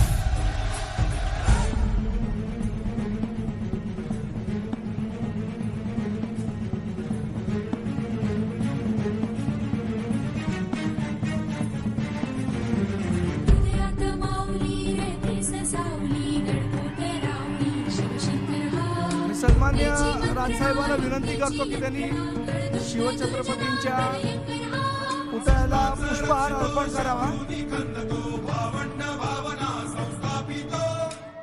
मी राजसाहेबांना विनंती करतो की त्यांनी पुष्पहार अर्पण करावा.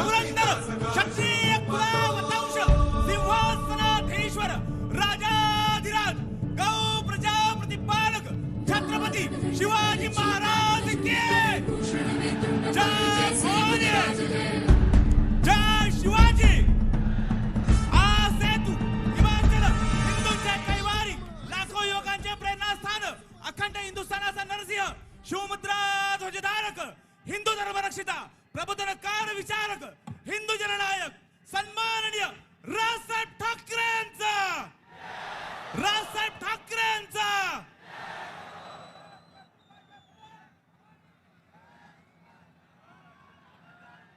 सध्या मी अगदीशय 2 मिनिटातच माझं भाषण संपवतो. सन्माननीय राजसाहेब आल्यावर एकतर मला त्यांच्यासमोर बोलायला भीती वाटते.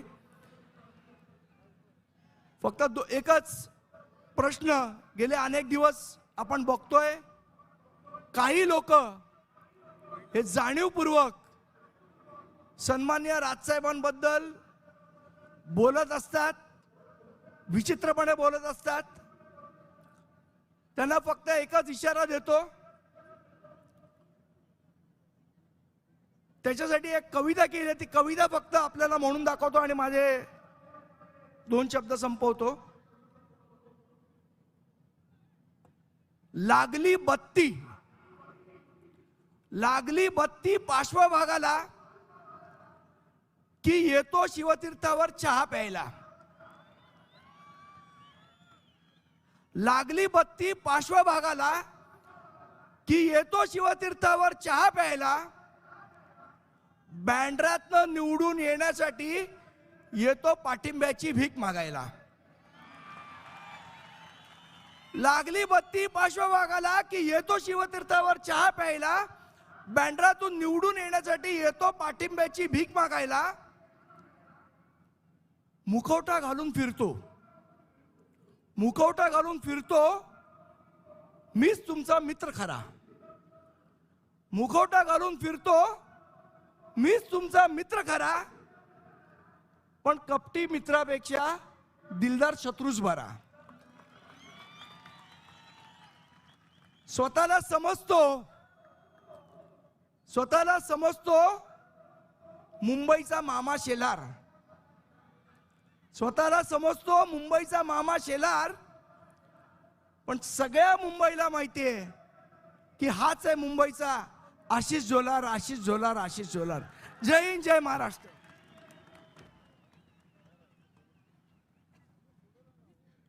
माहीम विधानसभेच्या वतीने माननीय राज ठाकरे साहेबांचा पुष्पहार देऊन स्वागत करण्यात येईल.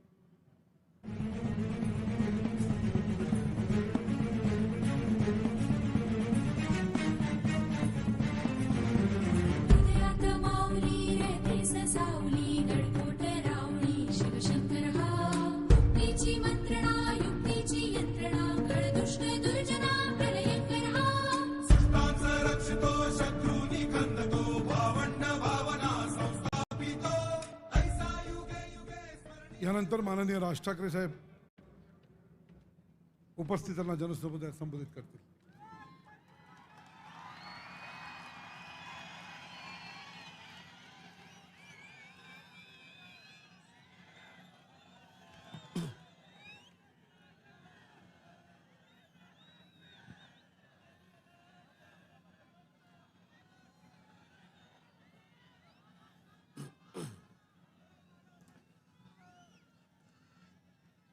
जमलेल्या माझ्या सर्व तमाम हिंदू बांधवांनो, भगिनींनो आणि मातांनो,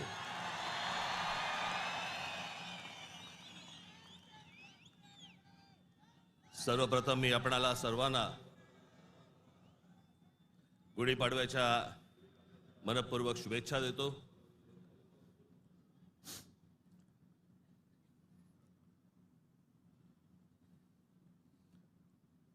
हा म्हणे हरलेला पक्ष.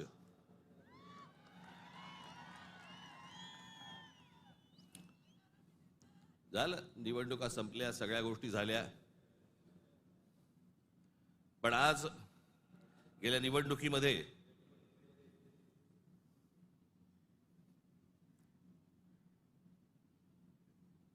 ज्यांनी मतदान करून ज्यांची मतं दिसली त्या सर्व मतदारांचे मी मनपूर्वक आभार मानतो.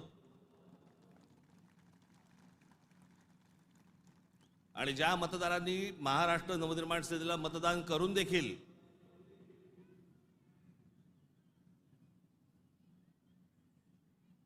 इलेक्ट्रॉनिक मशीनमध्ये ज्यांची मतं दिसली नाहीत त्यांचेही मी आभार मानतो. निवडणुका कशा झाल्या, काय काय गोष्टी घडल्या, मला असं वाटतं याच्यावरती माझं बोलून झालेलं आहे. आता जे झालं ते झालं, आता हे बघायचं ते याच्या पुढचं. सगळे वेळ काढून आलायत ना, बरंच बोलायचंय मला.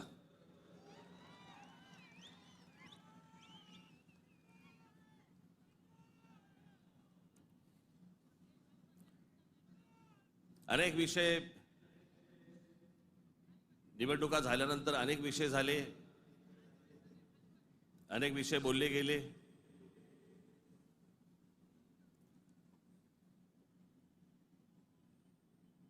सदिच्छांचे, शुभेच्छांचे अनेक मला फोन पण आले आणि नेमके आजच आले.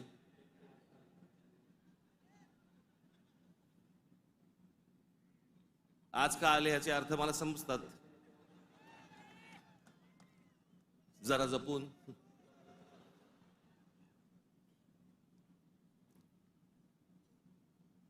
पण गेले काही दिवस ज्या काही घटना घडल्या, मला असं वाटतं काही गोष्टींचं तुम्हाला सांगणं खूप आवश्यक आहे, गरजेचं आहे.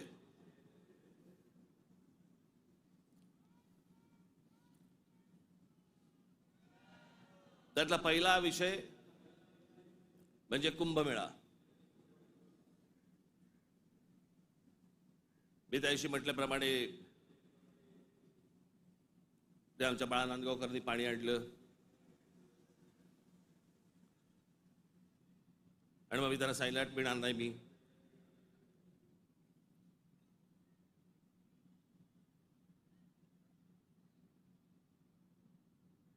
मग नव्याने वारं शिरलेल्या काही हिंदुत्ववाद्यांना असं वाटलं, अरे मी कुंभमेळाचा अपमान केला. मूर्ख आहात का?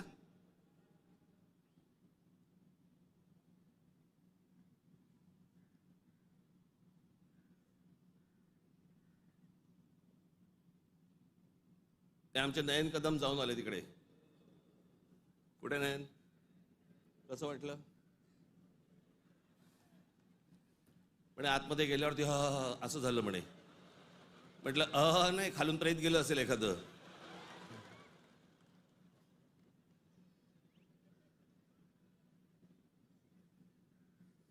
आपल्या देशामधल्या नद्यांची जी अत्यंत भीषण अवस्था आहे, ज्याला आपण माता म्हणतो, नदीला देवी म्हणतो, त्या नद्यांकडे आपल्या राज्यकर्त्यांचा, आज नाही, आजचे राज्यकर्ते नाही, गेल्या अनेक वर्षांपासूनचे मला आजही आठवतंय, गंगा साफ करावी असं पहिलं बोलणारे जे कोणी व्यक्ती मला आठवते मला राजकारणातली, ती म्हणजे स्वर्गीय राजीव गांधी. राजीव गांधी ज्यावेळेला पंतप्रधान झाले त्यावेळेला त्यांनी गंगा साफ करण्याचं काम सुरू केलं. तेव्हापासून अजून गंगा साफ करतायत. त्याच्यानंतर आता 2014ला नरेंद्र मोदीजी पंतप्रधान झाले, त्यांनी तेच सांगितलं गंगा साफ करणार. आपल्याकडच्या देशांमधल्या नद्यांची अशी अवस्था आहे की त्याच्यामध्ये पाणी पिणं तर लांबची गोष्ट, तुम्ही आंघोळ केली म्हणजे मी माझ्याकडे आत्ता काही उत्तरेतले लोक येऊन गेले मध्ये आणि त्यांनी मला सांगितलं की कित्येक लाखो लोक तिथे आंघोळ केल्यानंतर आजारी पडलेले आहेत. पडणारच आजारी.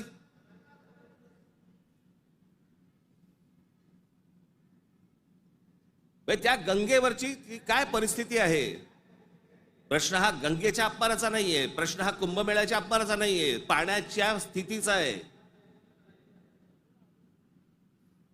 की पाणी कशा प्रकारचं पाणी तिकडे असतं होतं आणि ते अजूनही थांबवलं जात नाही त्या गोष्टी.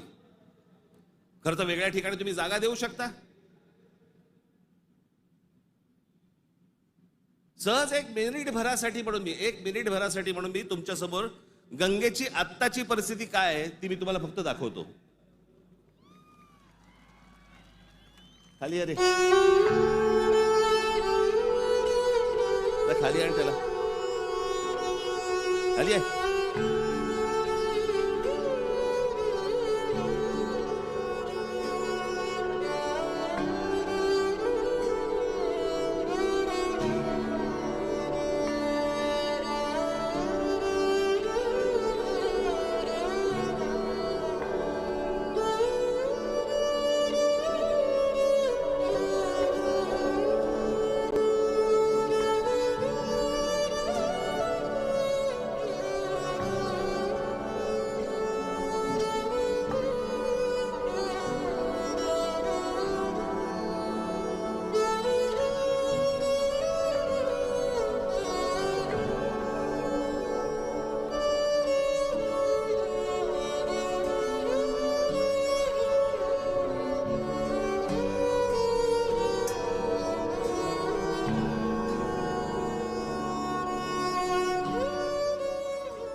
ही गंगेची परिस्थिती आहे.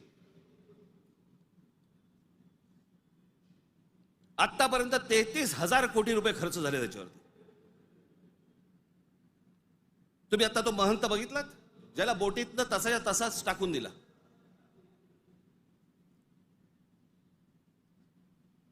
तिकडच्या घाटांवरती तिथे प्रेतं जाळली जात आहेत. नुसतं आपला अग्नी दिल्यासारखा करतात आणि तसंच प्रेत ढकलून देतात पाण्यामध्ये.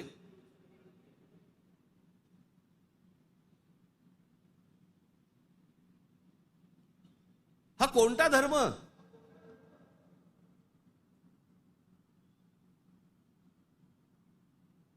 म्हणजे आमच्या नैसर्गिक आपल्या देशाच्या गोष्टींवरती जर समजा अशा प्रकारचा धर्म आडवा येत असेल, काय करायचं त्याचं?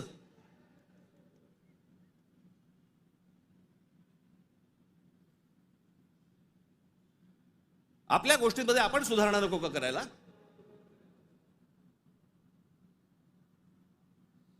काळ बदलला, लोकसंख्या वाढली. 1000 वर्षापूर्वीच्या गोष्टी वेगळ्या होत्या, आताच्या गोष्टी वेगळ्या आहेत.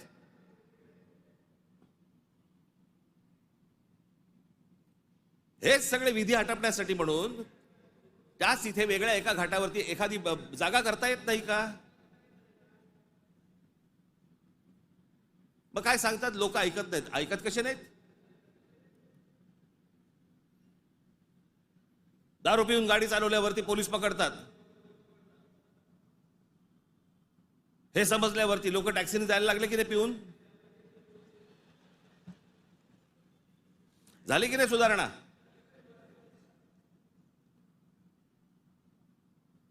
आपल्या नद्या स्वच्छ राहिल्या पाहिजेत.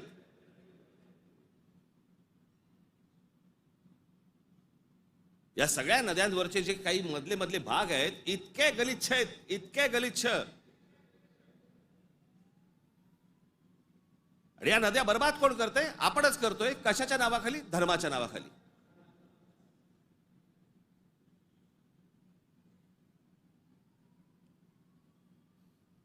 प्रत्येकाला आपापला धर्म प्यारा असतो. प्रत्येकाने आपापल्या धर्मामध्ये सुधारणा केल्या पाहिजेत.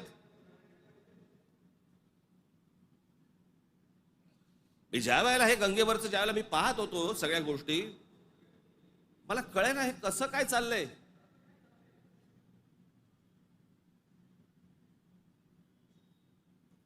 काय म्हणे 65 कोटी लोक येऊन गेले, अर्धा भारत.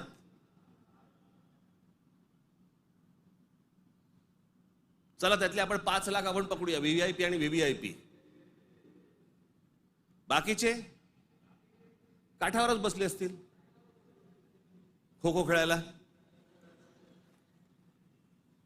बरोबर की नाही?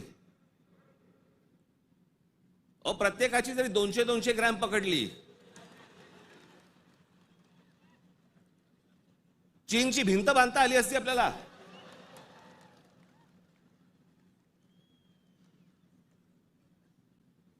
बरं तेही कुठे गेलं? म्हणजे आपल्याकडे जे सगळे म्हणतात ना, झालं गेलं गंगेला मिळालं.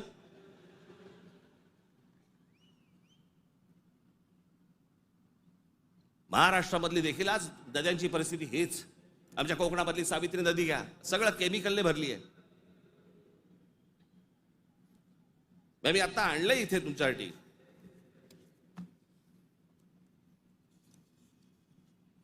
देशभरात एकूण 311 नदीपट्टे म्हणजे पॅचेस असे आहेत जे प्रदूषणामुळे धोक्याच्या पातळीवर असून त्यात महाराष्ट्रातील तब्बल 55 नदीपट्टे प्रदूषित आहेत. याच्यामधल्या सर्वात प्रदूषित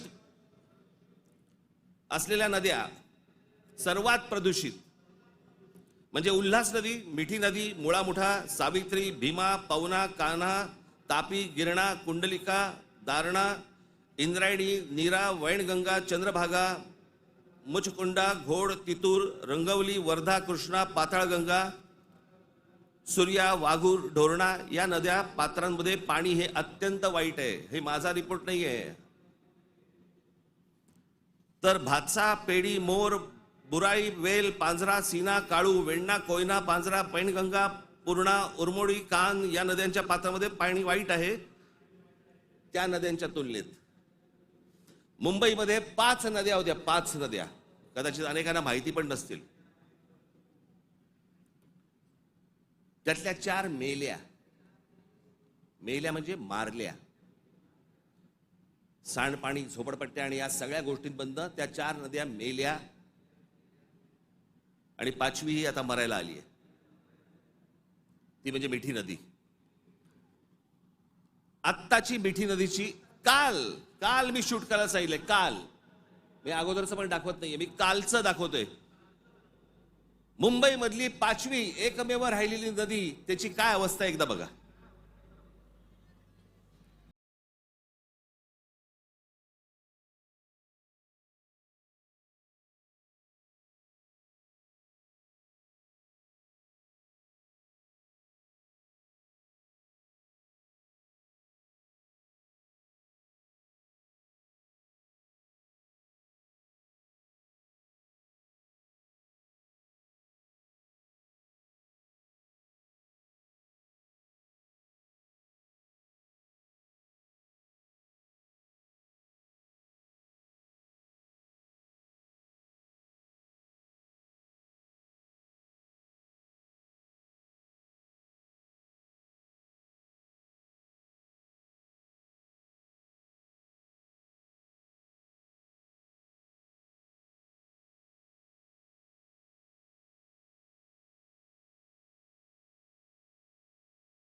या सगळ्या नद्या मारून टाकल्या आपल्या लोकांनी.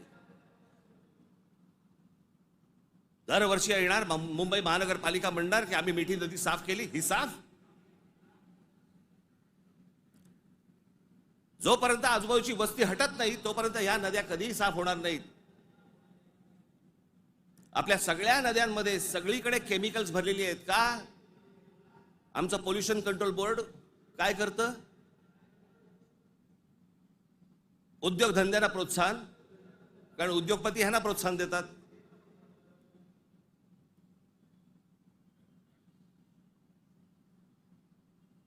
जे म्हणून आपल्याकडचे नैसर्गिक स्रोत आहेत आपण ते बंद करायचे आणि त्याच्यानंतर त्याच्यावरती बोलल्यानंतर तुमचा धर्म आडवा येणार.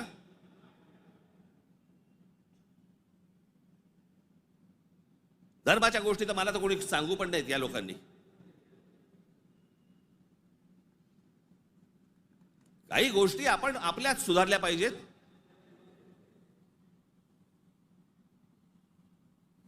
मी मागे हा एकदा विषय बोललो होतो. तो विषय बोलल्यानंतर मी एकदा नांदेडला होतो.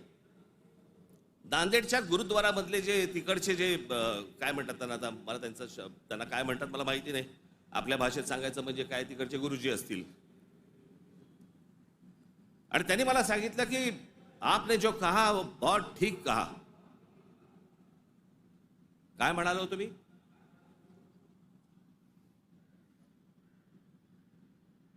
आमच्याकडे महानगरपालिका, जिल्हा परिषदा, ग्रामपंचायती, देशभर सगळ्या ठिकाणी आमच्याकडे काय भिंती रंगवल्या जातात, बोर्ड लावले जातात, झाडं जगवा, झाडं वाचवा.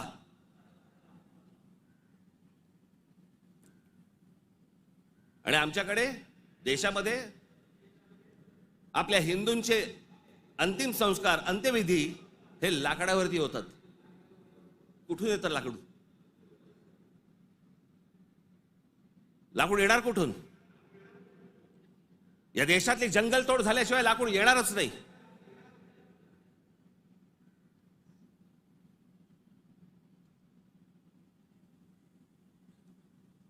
आणि ह्याला पर्याय म्हणून काय त्या इलेक्ट्रिक विद्युत दाहिनी आल्यात ना.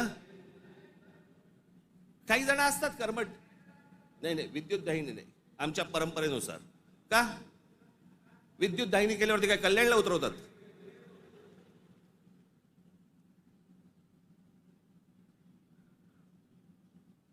देशभर विद्युत दाहिन्या झाल्या पाहिजेत. त्या विद्युत दाहिन्या झाल्या तर लाकूड लागणार नाही. लाकूड लागणार नाही मग जंगल राहतील. आमचे पंतप्रधान नरेंद्र मोदी मागे एकदा जंगलात गेले होते फिरायला, कोणतरी एका परदेशी माणसाबरोबर. म्हणजे आमच्या पंतप्रधानांना जंगलांची आवड आहे.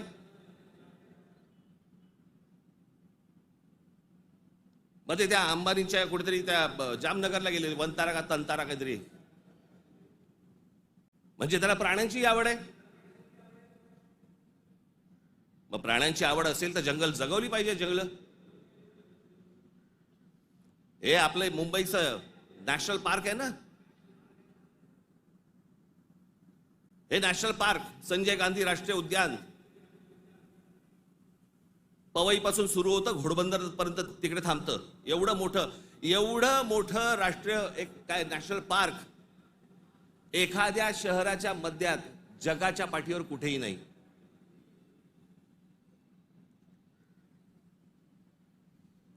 आपण आमचे मूळ विषयच आपण विसरलेलो आहोत.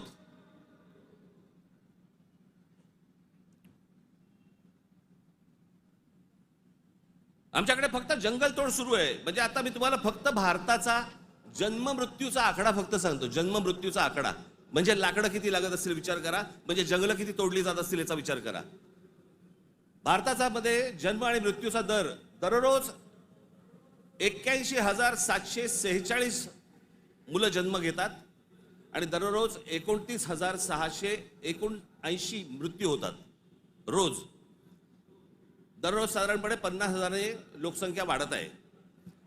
महिन्याला 24,52,380 लोक जन्म घेतात आणि महिन्याला 8,90,370 लोक मृत्युमुखी पडतात. वर्षाला 2,94,28,560 जण जन्म घेतात आणि वर्षाला 1,06,84,440 जण मृत्युमुखी पडतात.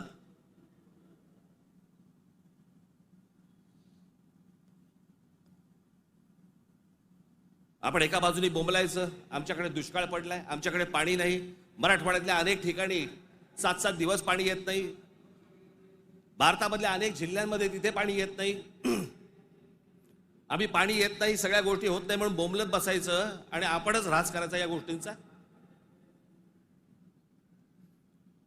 मूळ विषयांकडे आमचं लक्षच नाही. सगळे विषय भरकटवले जातात, सगळे विषय भरकटवले जातात. आमच्याकडे कोण येतो, आम्हाला पाय जंगलांची पडली नाही, पाण्याची पडली नाही, कशाची पडली नाही, आम्हाला पडली औरंगजेबाची.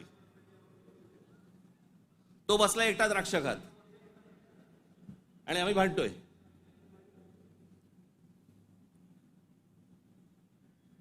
औरंगजेबाची कबर राहिली पाहिजे का उडवली पाहिजे? आत्ता कुठून आठवलं?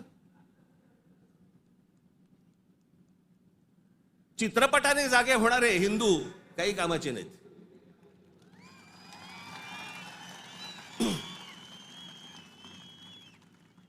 काही कामाचे नाहीत ते. चित्रपट थिएटरमधनं उतरला की हे उतरले.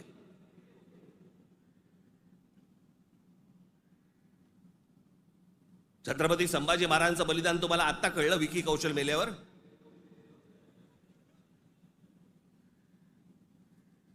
अक्षय खन्ना औरंगजेब बनून आल्यावर तुम्हाला औरंगजेब कळायला लागला?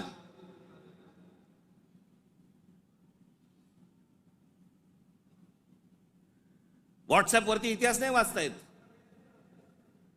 इतिहास वाचायचा असेल त्याच्यामध्ये पुस्तकामध्ये डोकं घालायला लागेल तुम्हाला.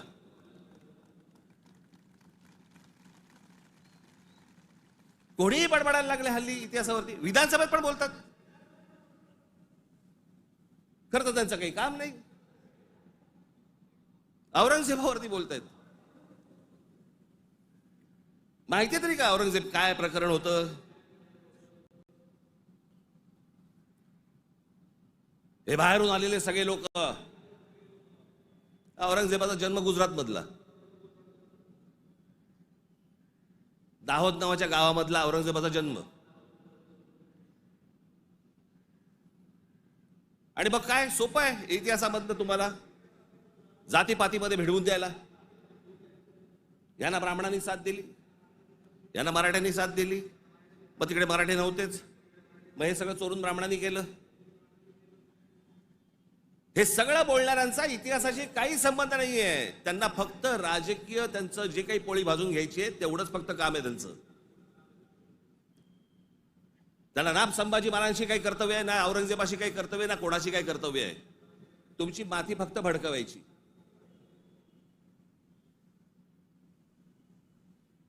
कसल्या इतिहास बोलतोय आपण? अहो, इतिहासाच्या पानात खोलवर गेलात ना, सगळ्या अपेक्षांची आणि कल्पनांची आणि भावनांची सगळी भांडी ठळाठळ फुटतील.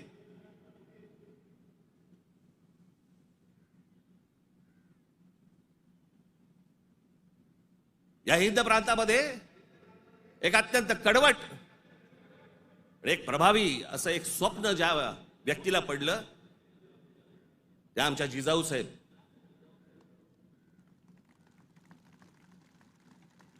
हे त्यांचं स्वप्न त्यांचे वडील असल्यापासून त्या बघत होत्या. त्यांना समजत नव्हतं हे काय चाललंय. आमचीच लोक ह्या लोकांकडेच का चाकरी करतायत?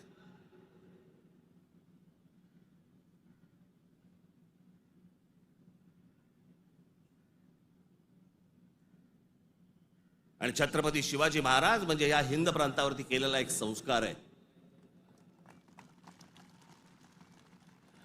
तो एक चमत्कार आहे. ती एक विलक्षण घटना आहे.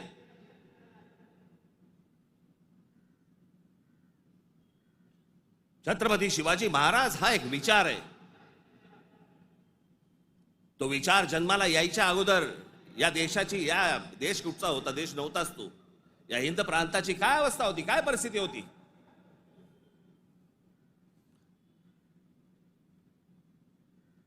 सर्व जातीचे लोक कोणाला कोणाच्याकडे होतेच ना कामाला. दूर कशाला जा? छत्रपती शिवाजी महाराजांचे वडील हे आदिलशाहीतच होते ना.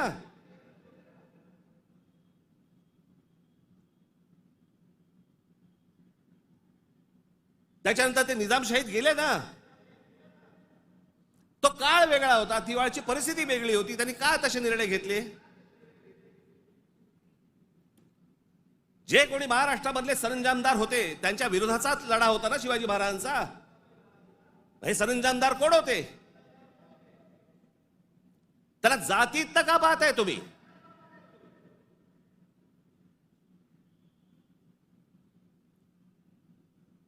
अफजल खानाचा वकील हा कोणी कुलकर्णी नावाचा होता, ब्राह्मण होता. अफजल खानाची बोलणी करायला गेलेला छत्रपती शिवाजी महाराजांचा वकील देखील ब्राह्मणच होता.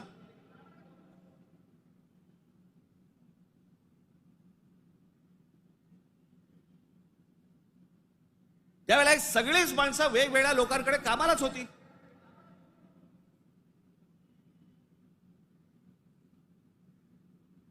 इतिहासातली प्रत्येक गोष्ट काही कागदावरती लिहिलेली नाहीये. त्यावेळेला त्या परिस्थितीत काय निर्णय घेतले असतील आपल्याला काय माहिती. 300-400 वर्षापूर्वीचा इतिहास, त्याच्यावरती आम्ही आज भांडतोय जातीत.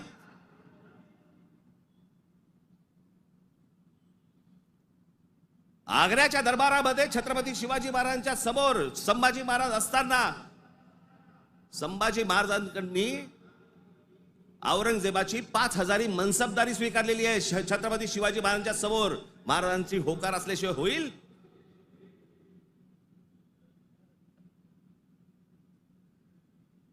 पण आता दरबारात अडकलोय, स्वीकारल्याशिवाय पर्याय नाही. आता स्वीकारू, नंतरचं नंतर बघू.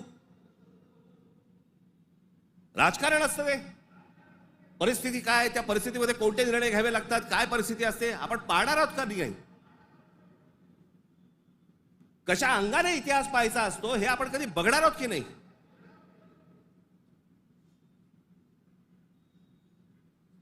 काही कशाचा कशाला माहिती नाही.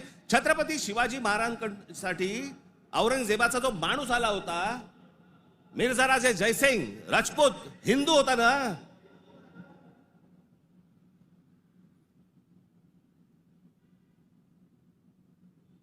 ज्या सिंहगडावरती आमच्या तानाजी मालुसरेंचा आज तिथे मृत्यू झाला, ते कोणाबरोबर लढाई झाला? उदयबान राठोड बरोबर ना. राजपूत होता ना, हिंदू होता ना. काय घेऊन बसलोय आपण?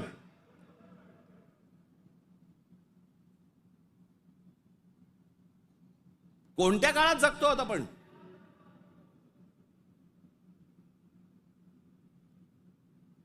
छत्रपती शिवाजी महाराजांच्या जन्माच्या अगोदरचा काळ वेगळा होता, नंतरचा काळ वेगळा आहे.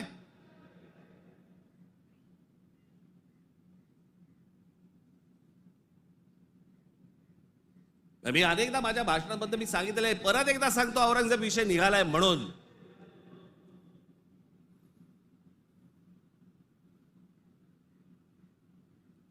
औरंगजेब बादशाह याचं राज्य कुठपासून कुठपर्यंत होतं? अफगाणिस्तान पासून दक्षिणेपर्यंत आणि इथे बंगालपर्यंत.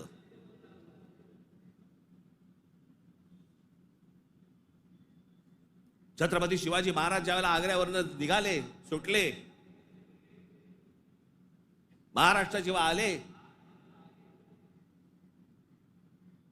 त्याच्यानंतर राज्याभिषेक झाला 74 साली आणि 1680 साली महाराजांचा मृत्यू झाला, निधन झालं त्यांचं. त्या दरम्यान औरंगजेबाचा एक पुत्र, मुलगा, महाराज गेल्यानंतर दक्षिणेत आलाय आणि औरंगजेबाच्या मुलाला शह म्हणजे राहायला जागा बरोबर घेतलं. हे संभाजीराजांनी घेतलंय. तो तिथून पळून आलाय. वाचा जरा इतिहास, वाचा जरा. औरंगजेब ज्या वेळेला आग्र्यावरनं निघालाय, महाराज गेले 1680 साली आणि औरंगजेब महाराष्ट्रामध्ये पोहोचलाय 1681 साली. 1681 ते 1707, 27 वर्ष तो महाराष्ट्रात लढत होता.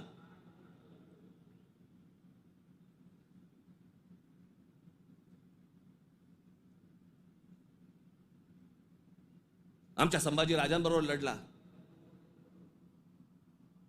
त्यांना क्रूर पद्धतीने मारलं.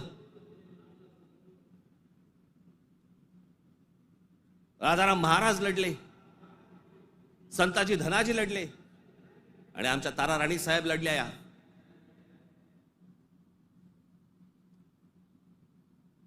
एक महाराष्ट्राचे खूप मोठे लेखक होऊन गेले नरहर कुरुंदकर. त्या कुरुंदकरांच्या एका पुस्तकामध्ये फार अप्रतिम वाक्य आहे की मराठे सर्व लढाया हरत होते पण औरंगजेब एकही लढाई जिंकू शकत नव्हता.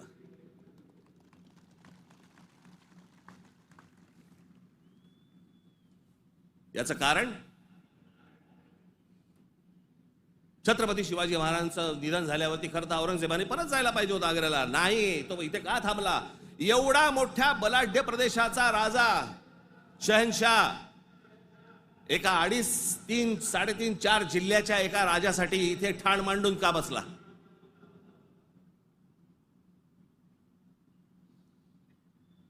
त्याला माहिती होतं छत्रपती शिवाजी महाराजांचं निधन झालंय, मग का ठाण मांडून बसला होता? शिवाजी महाराज तर गेले होते, त्याला शिवाजी नावाचा विचार मारायचा होता जो त्याला जमला नाही. सगळे प्रयत्न केले, सर्व प्रयत्न केले आणि इथे शेवटी मेला.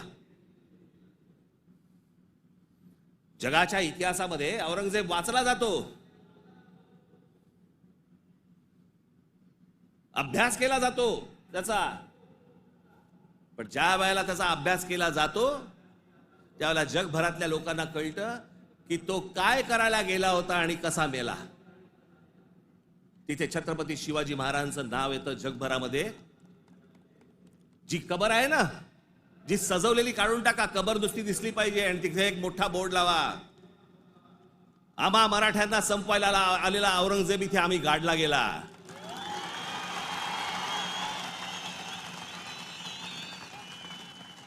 हा आमचा इतिहास.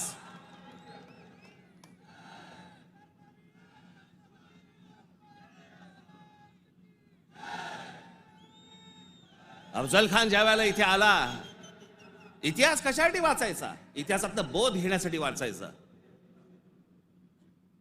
अफजल खान जेव्हा इथे आला त्यावेळेला प्रतापगडावरती मारला गेला खाली, तिथेच त्याची खाली कबर खोदली गेली, तिथेच त्याला पुरला. मराठीत एक फार अप्रतिम जो शब्द आहे ना, पुरून उरीन,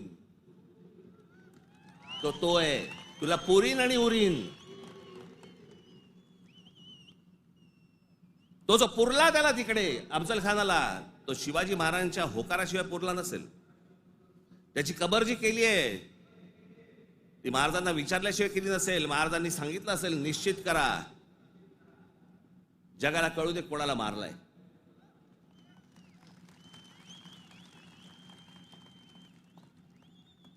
आपण ज्या मराठ्यांनी महाराष्ट्राने ज्यांना ज्यांना गाडले त्यांची प्रतीकं नेस्तनाबूत करून चालणार नाही, ती जगाला दाखवली पाहिजेत आम्ही यांना गाडलंय.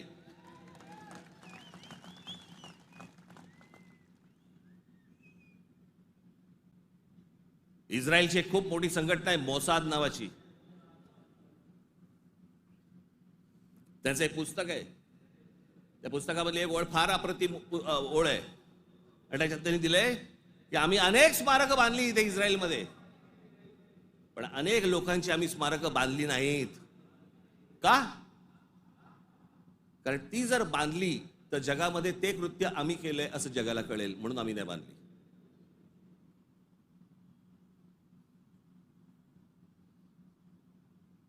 असा विचार ते करतात आणि आम्ही कोणाला गाडले हे आम्ही जगाला दाखवायचं नाही. खरं तर शाळेतल्या लहान लहान मुलांच्या तिकडे ट्रिप घेऊन गेल्या पाहिजेत, बसेस भरून घेऊन गेल्या पाहिजेत आणि लहान मुलांना सांगितलं पाहिजे, बाळांनो महाराजांनी याला गाडला,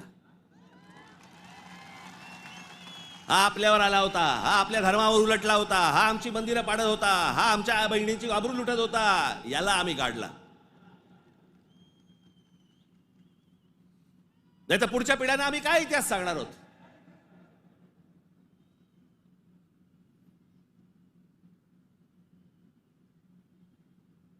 माझं महाराष्ट्रातल्या सर्व तरुणांना आणि तरुणींना माझं सर्वांना सांगणं आहे, खास करून तरुणांना आणि तरुणींना, व्हॉट्सअपवरती इतिहास वाचायचा पहिला बंद करा. आणि इतिहास ज्या वेळेला तुम्हाला जातीतनं सांगण्याचा कोणीतरी प्रयत्न ज्या वेळेला करेल त्यावेळेला लक्षात ठेवा तो कुठच्या ना तरी कुठच्या पक्षाला बांधील असेल. तुमची फक्त माती भडकवण्यासाठी हे सगळे उद्योग केले जातात. तुम्ही एक होऊच नाहीत, तुम्ही मराठी म्हणून एक येऊच नाहीत, तुम्ही महाराष्ट्र म्हणून एक येऊच नाहीत, याच्यासाठी जे सगळे प्रयत्न चालू असतात. मुळात विषय वेगळे असतात आणि मग विषय हे असले विषय काढून तुम्हाला भरकटवलं जातं, वेगळीकडे नेलं जातं आणि आम्ही तिकडे बघतो आणि बाकीचे इकडे काम आटपून घेतात. मधल्यामध्ये अडाणींना जमीन पण मिळून जाते.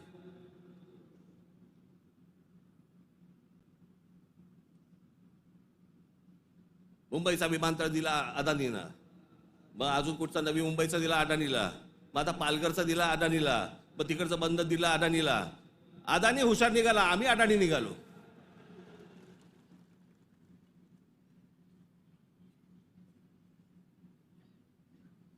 कित्येक गोष्टी आहेत ज्या विधानसभेमध्ये बोलल्या जाऊ नयेत.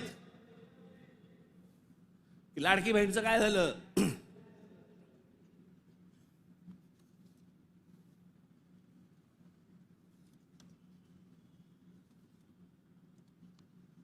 लाडकी बहीणचं काय झालं? काही नाही.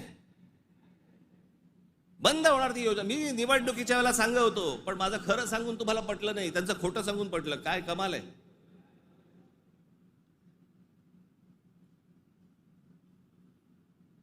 ज्या महत्वाचे जे विषय आहेत, या सगळ्या महत्वाच्या विषयांकडे आपण दुर्लक्ष करायचं आणि दुर्लक्ष करून आम्ही कुठे भरकटायचं, कुठे चालले आमचा. विधानसभेमध्ये चर्चा कशावरती? औरंगजेबावर.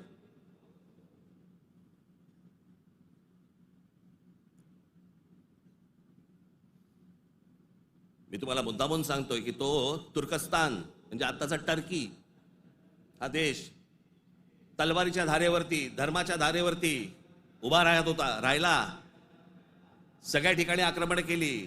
हा औरंगजेब म्हणजे हे सगळे आहेत ना, बाबर बिबर पासून सगळे, हे सगळे तुर्की मंगोलियन लोक आहेत. आपण ज्यांना मोघल म्हणतो ना, मोघल म्हणजे मंगोल्स, चंगीज खानवाले. हा तुर्की मंगोल आहे. सगळं धर्म, सगळं मुस्लिम धर्म तलवारीच्या धारेवरती सगळ्या देशभर जगभर पसरवण्याचा प्रयत्न केला. नंतर धर्माच्या आधारावरती तुम्हाला देश नाही उभा करतायत. हे अनेक देशांना समजलं. त्यातला पहिला टर्की म्हणजे तुर्कस्तान. तिकडे 1922 साली त्यांच्या पंतप्रधान काय प्रेसिडेंट जो काय असतो तो, त्याच्यावरती केमाल पाशा नावाचा माणूस आला आणि केमाल पाशाने सगळं अख्खं तुर्कस्तानचं चित्र अख्खं पालटवून टाकलं. 1938 साली मला असं वाटतं ते गेले. त्याच्यानंतर जी लोक आली तिथे इस्लाम आता म्हणण्यापुरता आहे तिथे, पण तो आता भाग दक्षिण युरोप म्हणतात त्याला, दक्षिण युरोप. तिकडची परिस्थिती, तिकडची अवस्था जर समजा तुम्ही बघितलीत, म्हणजे त्या सगळ्या ठिकाणी मशिदी आहेत, सगळ्या गोष्टी आहेत, पण तुम्हाला रस्त्यावरती धर्म दिसत नाही. कारण त्याच्या लक्षात आलं की धर्मामुळे देशाची प्रगती होणार नाही. त्याने काय काय प्रकार केले केमाल पाशाने. राज्यघटनेत तुर्कीला धर्मनिरपेक्ष राष्ट्र म्हणून घोषित केलं. इस्लामला राज्य धर्माचा दर्जा काढून टाकला. शरिया कायदे रद्द करून स्विस सिव्हिल कोडवर आधारित नवीन कायदा लागू केला. त्याच्यानंतर अरबी लिपीऐवजी लॅटिन लिपी स्वीकारली.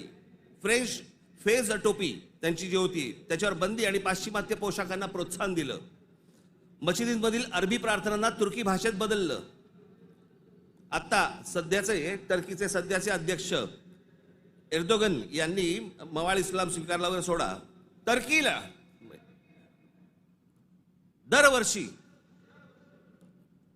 टुरिझम म्हणून किती लोक भेट देतात? 5 कोटी लोक भेट देतात. वर्षाला साधारणपणे $400 बिलियन त्यांचं उत्पन्न होतं, निर्माण होतं. हे देश सगळे त्याच्यातनं बाहेर पडतायत आणि आम्ही धर्मांधतेकडे जातोय.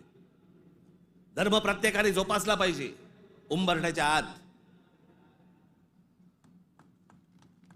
आणि त्यांनी जर समजा बाकीच्यांनी जर समजा धर्म रस्त्यावरती आणला तर मग काय आम्ही बुलडोजर फिरू? मी ज्यावेळेला सांगितलं होतं हे सगळे लाऊडस्पीकर बंद करा मशिदींवरचे, ऐकलं नाही. माझ्या 17,000 महाराष्ट्र सैनिकांवरती केसेस टाकल्या. आणि आता परवा दिवशी आमच्या महाराष्ट्र राज्याचे मुख्यमंत्री देवेंद्र फडणवीस म्हणतात की आम्ही त्यांना सांगितलेलं आहे रात्री 10 ते सकाळी 6 भोंगे वाजणार नाहीत. अहो तेव्हा वाजतच नाहीत. प्रश्न आहे सकाळी 6 ते रात्री 10. या लाऊडस्पीकरचा, सततच्या लाऊडस्पीकरचा लोकांना त्रास होतो. तुमचे काही सण बिण असतील तर आपण समजू शकतो, पण सरकार म्हणून कोणतंही पाऊल न उचललं. पाऊल कोणी उचललं? उत्तर प्रदेशने उचललं, योगींनी उचललं. त्यांनी सगळ्यावरचे लाऊडस्पीकर बंद केले. आपण इथे घोषणा केली, लाऊडस्पीकर त्यांनी बंद केले. आमच्या इकडे तसंच चालू आहे.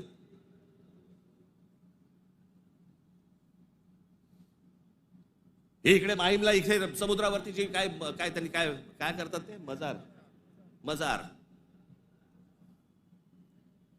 बोलल्यावरती रात्रीच्या रात्री काढून टाकली गेली. आतमध्ये काय? आतमध्ये पोकळ काहीच नव्हतं. ही सगळे अनधिकृत बांधकामं, या अनधिकृत वस्त्या ज्या काय आता झालेल्या आहेत आपल्याकडे, हे सगळे इथे कोम्बिंग ऑपरेशन्स केली पाहिजेत.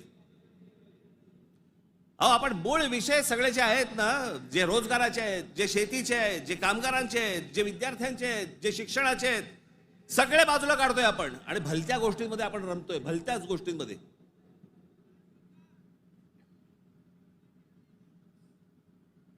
आज त्या बीडला जे झालं ते संतोष देशमुख, काय बिचारे, त्यांना काय किती घाणेरड्या पद्धतीने मारावं, किती घाणेरड्या पद्धतीने मारावं. बरं तुमच्या अंगामध्ये नसामध्ये जर एवढी क्रूरता भरलेली असेल ना, मी दाखवीन जागा, तिथे जा.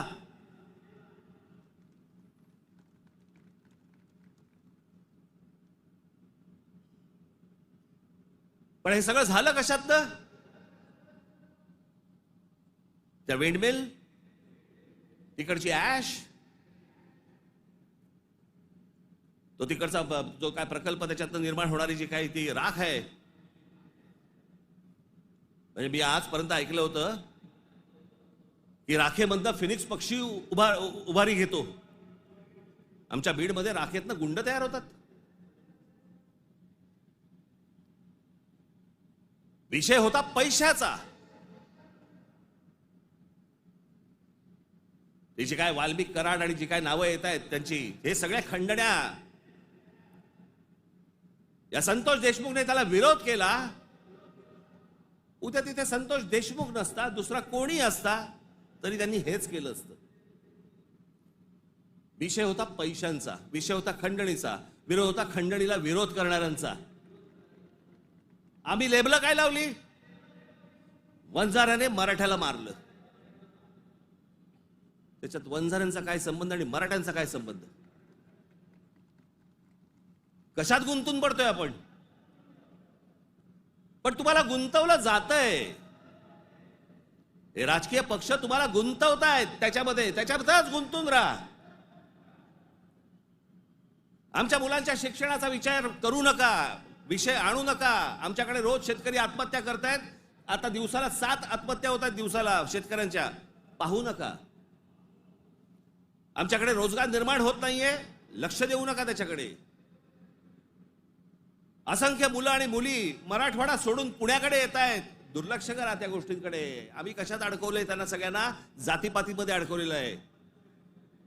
कोणी जातीचं भलं केलेलं नाहीये आणि कोणी जातीच्या माणसाचं भलं केलेलं नाहीये.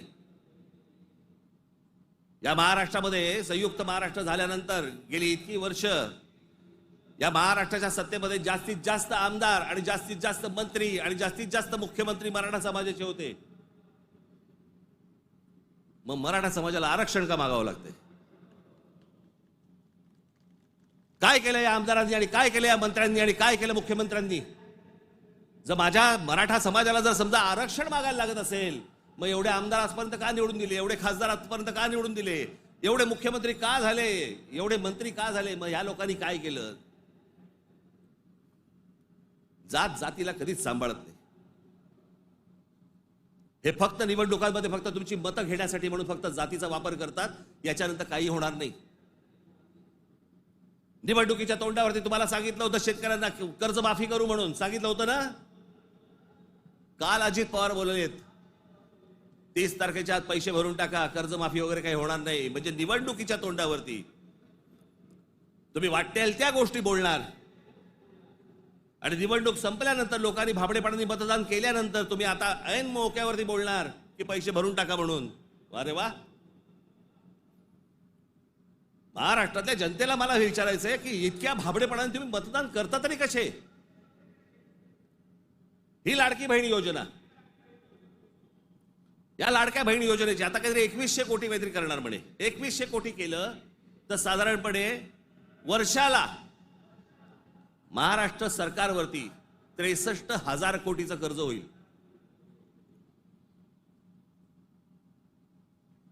म्हणजे साधारणपणे 5 वर्षाचे काढा तुम्ही किती होतात. 3, 3.5, 4 लाख कोटी होतात. हे फक्त वाटण्यात. ते वाटू शकत नाहीत, सरकारकडे पैसे नाहीत. ही योजना बंद होणार. अहो कर्ज काढून दिवाळी साजरी करायला सांगितले कोणी. जे मूळ प्रश्न आहे, जे रोजगाराचे प्रश्न आहेत, माझ्या महाराष्ट्रामधल्या माझ्या मराठी मुला मुलींना नोकऱ्यांचे प्रश्न आहेत, ते सोडवा. आस्थापना येत आहेत आणि तुम्ही बाहेरच्या लोकांना भरताय कंत्राटी कामगार म्हणून. माझ्या महाराष्ट्रामधल्या मुलांना कळत नाहीये, मुलींना कळत नाहीये. कारण आम्ही गुंतवलेत कशात. आम्ही जातीत गुंतवलेत. मारामाऱ्या करा, डोकी फोडा, व्हॉट्सअपवरती जातीत शिव्या घाला, हे उद्योग आमचे सगळे सुरू आहेत. मूळ प्रश्नाकडे आहे कोणाचं लक्ष. खरं तर मूळ प्रश्नांवरती तुम्ही सरकारला धारेवर धरलं पाहिजेत, मंत्र्यांना धारेवर धरलं पाहिजेत. निवडणुकीच्या तोंडावरती ज्या ज्या प्रकारची तुम्हाला आश्वासन दिली त्या गोष्टी तुम्ही विचारल्या पाहिजेत.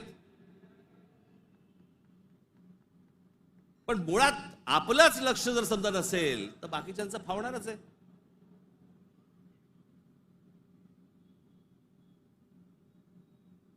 तुम्ही सगळे या जातीपातीचे सगळे भेद गाडून तुम्ही एक मराठी म्हणून उभे राहायला पाहिजेत.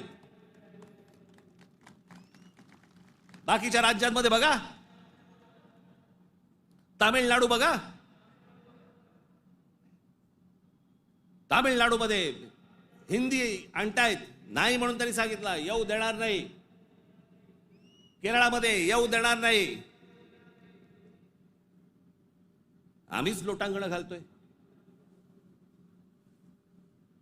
आम्हालाच समजत नाही आम्ही काय करायचंय. मी इतका भांबावलेला मराठी माणूस आजपर्यंत कधी बघितलं नाहीये. मी इतका राजकारणाचा झालेला चिखल देखील मी आजपर्यंत पाहिलेलं नाहीये. कोणत्याच गोष्टींचं आम्हाला गांभीर्य उरलेलं नाहीये. सगळेजण त्या इंस्टाग्रामवरती चालू आहेत. कारण डान्स बार बंद झाले. तिकडे जे हे चालायचं ते सगळं मोबाईलवरती आलं. कशात गुंतून पडलेला आहात एकदा जरी विचार करा. हे ज्या गोष्टी बोलतात, ज्या गोष्टी सांगतात, खरं तर माझं मत आहे, मी आता झाला, निवडणुका संपल्या, शिमगा झालेला आहे, होळी संपलेली आहे. तुमच्या साक्षीने सांगतो, माझं खरं तर देवेंद्र फडणवीस तुमच्या हातामध्ये एक चांगलं राज्य, सुसंस्कृत राज्य हातामध्ये आलेलं आहे. याच्याकडे नीट बघा. चांगल्या पद्धतीने मराठी माणसाकडे पाहणार असाल तर आमचा तुम्हाला पाठिंबा निश्चित राहील. प्रत्येक गोष्ट आमची ऐकून करा.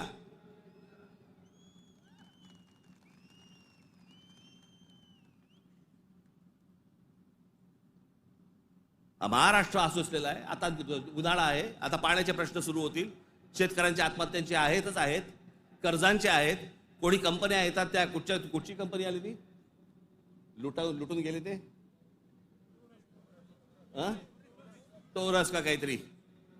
इतके भाबड्यात. आता पैसे दिले की महिन्याभरात दुप्पट होतील. कोण देतं असं करून. का गुंतवता अशा ठिकाणी पैसे तुम्ही. पण या सगळ्या ह्याच्यामध्ये मी तुम्हाला दोष देणार नाही. ही जी असुरक्षितता जी आलेली आहे ना, आर्थिक असुरक्षितता आलेली आहे, वैचारिक असुरक्षितता आलेली आहे, मंदिरांच्या बाहेर रांगाच्या रांगा लागल्या आहेत. जे बुवा बिवा जे काय आता सध्या नवीन आलेत सगळेजण, त्यांच्याकडे रांगाच्या रांगा लागल्या आहेत. लोक भक्तीने जात आहेत, भावनेने जात आहेत, अडकून पडतायत. ठीक आहे, पण चांगल्या गोष्टीत तरी पडतायत.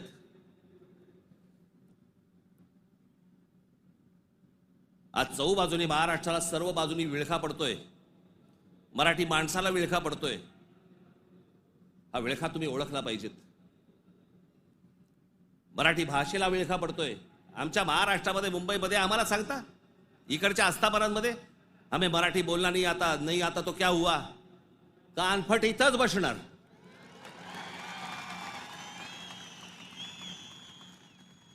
फालतू देशबीज सांगायचं नाही आम्हाला. प्रत्येक राज्याची एक राजभाषा आहे. त्या राजभाषेचा सन्मान हा प्रत्येक राज्यामध्ये राखला गेला पाहिजे. महाराष्ट्रामध्ये, मुंबईमध्ये मराठीचा मान हा राखला गेलाच पाहिजे प्रत्येक आस्थापनेत. या महाराष्ट्रामधल्या उद्यापासून तयारीला लागा. महाराष्ट्रातल्या प्रत्येक बँकेत मराठी वापरली जाते की नाही पहिले चेक करा. प्रत्येक बँकेत, प्रत्येक आस्थापनेत तुम्ही मराठी म्हणून सगळेजण कडवटपणे उभे राहायला पाहिजेत. या देशामधला हिंदू हा हिंदू तेव्हाच होतो जेव्हा मुसलमान रस्त्यावरती येतात. एरवी फक्त भक्तिभावाने असतात, पण हिंदूंमधला हिंदू जेव्हा जागरूक होतो तो फक्त दंगलीमध्ये हिंदू असतो. दंगल संपली की तो मराठी, पंजाबी, गुजराती, बंगाली सगळा होतो. आणि मग ज्याला तो मराठी होतो त्याला मग तो साळी, माळी, मराठा, ब्राह्मण, कुणबी सगळा होतो. आपापल्या जातीबद्दल प्रेम असणं हे स्वाभाविक आहे, पण दुसऱ्याच्या जातीबद्दल विद्वेष असणं, तिरस्कार असणं ही विकृती आहे.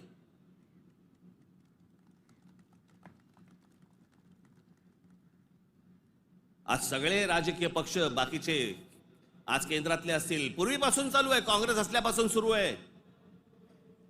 या सर्व प्रश्नांकडे तुमचं गांभीर्याने लक्ष असलं पाहिजे. मी आज फक्त तुम्हाला एक गोष्ट वाचून दाखवणार आहे. 1966 साली शिवसेनेच्या जन्माच्या वेळेला माझ्या आजोबांनी एक पुस्तक लिहिलं होतं. बघा, 1966 सालची गोष्ट बोलते मी तुम्हाला. 1966 माझ्या आजोबांनी एक पुस्तक लिहिलं होतं. मी ते लवकरच मी ते रिप्रिंट करून तुमच्या पुढे आणणार आहे. मी ते त्या पुस्तकाचं नाव होतं ऊठ मराठ्या ऊठ. ते पुस्तक आपण सर्वांनी जरूर वाचलं पाहिजे. त्या पुस्तकातला एक फक्त मायना मी तुम्हाला एक फक्त गोष्ट वाचून दाखवतो. आणि ही गोष्ट मला असं वाटतं सर्वांनी गांभीर्याने घेतली पाहिजे. या गोष्टींवरती विचार केला पाहिजे. पूर्वीची काँग्रेस असो, नाही तर आताची भाजपा असो, नाही तर अजून येणारे दुसरे कुठचाही केंद्रामधला पक्ष असो किंवा राज्यामधला, मराठी माणसांनी या गोष्टींचा विचार करणं गरजेचं आहे. हे आजोबांनी 66 साली लिहिलंय. तीच गोष्ट आज तंतोतंत आपल्याला लागू पडते. ती मी गोष्ट फक्त तुमच्यासमोर वाचून दाखवतो. भाषा म्हणजे काय बोलायचीच नाही, कमाल भाषा. आज महाराष्ट्राचा मराठा आत्मस्वरूपाला पारखा होऊन ना अरत्री ना परत्री, म्हणजे ना इथे ना तिथे, अशा मोहनीय अवस्थेत आहे. त्याचा उज्ज्वल भूतकाळ त्याने चुकूनही आठवू नये. त्याचा उज्ज्वल भूतकाळ, जे मी मगाशी तुम्हाला सांगतो ना, इतिहासातल्या चांगल्या गोष्टी, त्याचा उज्ज्वल भूतकाळ त्याने चुकूनही आठवू नये. या धोरणाने त्याच्या त्या इतिहासाची जडणघडण नव्या राजकारणी रंगढंगाला साजेशी बदलण्याचा उद्योग सध्या चालू आहे. काळाच्या कचक्यालाही न जुमानता ग्रंथ दसतात आणि पिढ्यानपिढ्यांच्या स्मरणात परंपरेने चिरंजीव झालेल्या ठळक ऐतिहासिक घटनांवर ही निरनिराळे बनावट अर्थ बनवण्यात येत आहे. जिकडे पाहावे तिकडे जे आता चालू आहे, त्या इतिहासाचे वेगवेगळे अर्थ तुम्हाला सांगितले जात आहेत. वेगवेगळ्या गोष्टी सांगितल्या जात आहेत जाती जातींमधनं. त्याच्यामध्ये एक त्यांनी एक उतारा दिलाय. गलबला बुद्धी नासते नाना निश्चय सांगती, ऐकावे कोणाकोणाचे बोलत आहे बहुचकी, करंटे मिळाले सर्वही जो तो बुद्धीचं सांगतो. प्रत्येक जण आपापल्या पद्धतीने काहीतरी सांगत असतो. त्यांची बुद्धिमत्ता तेवढी नसते, पण प्रत्येकाला वाटतं मला व्यक्त व्हायचंय, आणि प्रत्येक जण बुद्धी पाजळत असतो. त्यांच्याकडनं बुद्धी घेऊ नका, चांगली पुस्तकं वाचा. असा समर्थोक्त देखावा दिसत आहे. बुद्धिभेदाच्या या वावटळीत शिक्षितांपासून अशिक्षित मजुरांपर्यंत सारे गुरफटले गेले आहेत. जागृतीचा उत्थानाचा बोध करील तो जातीयवादी, संकुचित वृत्तीचा, देशद्रोही म्हणून त्याची सर्वत्र निंदा नालस्ती आणि जाहीर सभातून निषेध करण्यात येतो. कारण स्पष्ट आहे. महाराष्ट्राचा मराठा जागा होऊन आपल्या आत्मस्वरूपाचा शोध घेण्या इतका कदरबाज स्वाभिमानी बनू लागला तर सत्ता स्पर्धेच्या शर्यतीच्या रिंगणात आपल्या पक्षीय घोड्यावर स्वार झालेल्यांचे रिकीबितले पाय लटपटल्याशिवाय राहणार नाहीत. हे जे आज सत्तेचे सगळ्या घोड्यांवर चालू आहे ना, घोड्यांवरती बसलेले आहेत, तुम्ही एक व्हा. तुम्ही एक मराठी म्हणून ताकद ह्यांना सर्वांना दाखवा. नाही ह्यांचे पाय लटलटले तर मला सांगा. पण तुमच्यामध्ये सगळ्यांमध्ये फक्त मतभेद निर्माण करणं, बुद्धिभेद निर्माण करणं आणि त्या बुद्धिभेदातनं ह्यांना फक्त सत्ता राबवायची आहे सगळ्यांना. आज सत्तेवर बसले तेवढंच नाही म्हणत मी, सगळेच. म्हणून मला तुम्हाला एवढंच सांगायचं आहे, आजच्या या गुढीपाडव्याच्या दिवशी, हा गुढीपाडवा, या गुढीपाडव्याच्या दिवशी तुम्ही हा मराठी नववर्षाचा सण, या मराठी नववर्षाच्या क्षणी तुम्ही सगळ्यांनी, महाराष्ट्रातल्या तमाम माझ्या माता भगिनींनी, माझ्या बंधूंनी, भावांनी, माझ्या बहिणींनी, सगळ्यांनी एकजुटीने मराठीचा नारा द्यावा. आणि ज्या वेळेला ते इतर ज्या वेळेला अंगावर येतील त्यावेळेला आपण हिंदू म्हणून अंगावरती जाऊ. एवढी ताकद आपण आज या ठिकाणी ठेवू. आपण आज या गोष्टींची शपथ घेऊ. आणि पुढच्या सगळ्या येतात निवडणुका आता लागतील, मला असं वाटतं की ऑक्टोबर नोव्हेंबरला लागतील बहुधा. यांची गॅरंटी नाही, कारण यांचं चाललंय ते बरं चाललंय. एक माणूस धरून बसलेत आयुक्त प्रत्येक ठिकाणचा. त्याच्यामुळे सोपं असतं राजकारण. ज्या वेळेला निवडणुका लागतील तोपर्यंत सगळी बांधणी तुमची पूर्ण झालेली पाहिजे आणि सगळेजण तुम्ही जोरात कामाला लागले पाहिजेत. एवढी फक्त एक इच्छा, आशा, अपेक्षा व्यक्त करतो आणि पुन्हा एकदा गुढीपाडव्याच्या आपल्याला सर्वांना शुभेच्छा देऊन आपली सर्वांची मी तूर्त रजा घेतो. धन्यवाद. जय हिंद, जय महाराष्ट्र.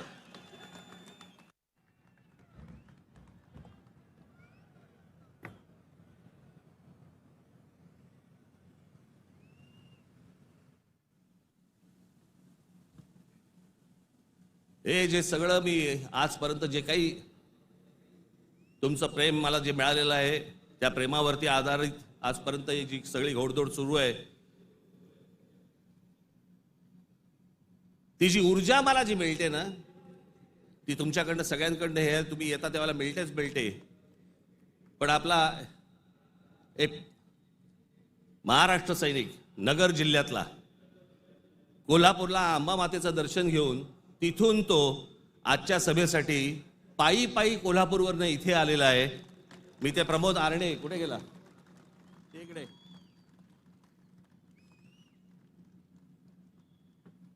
आता बस, हा पायी पायी तिथून आला. तुमच्या सर्वांसाठी तो महालक्ष्मीचं दर्शन घेऊन आलेला आहे आणि मला असं वाटतं की हीच माझी ऊर्जा आहे. धन्यवाद.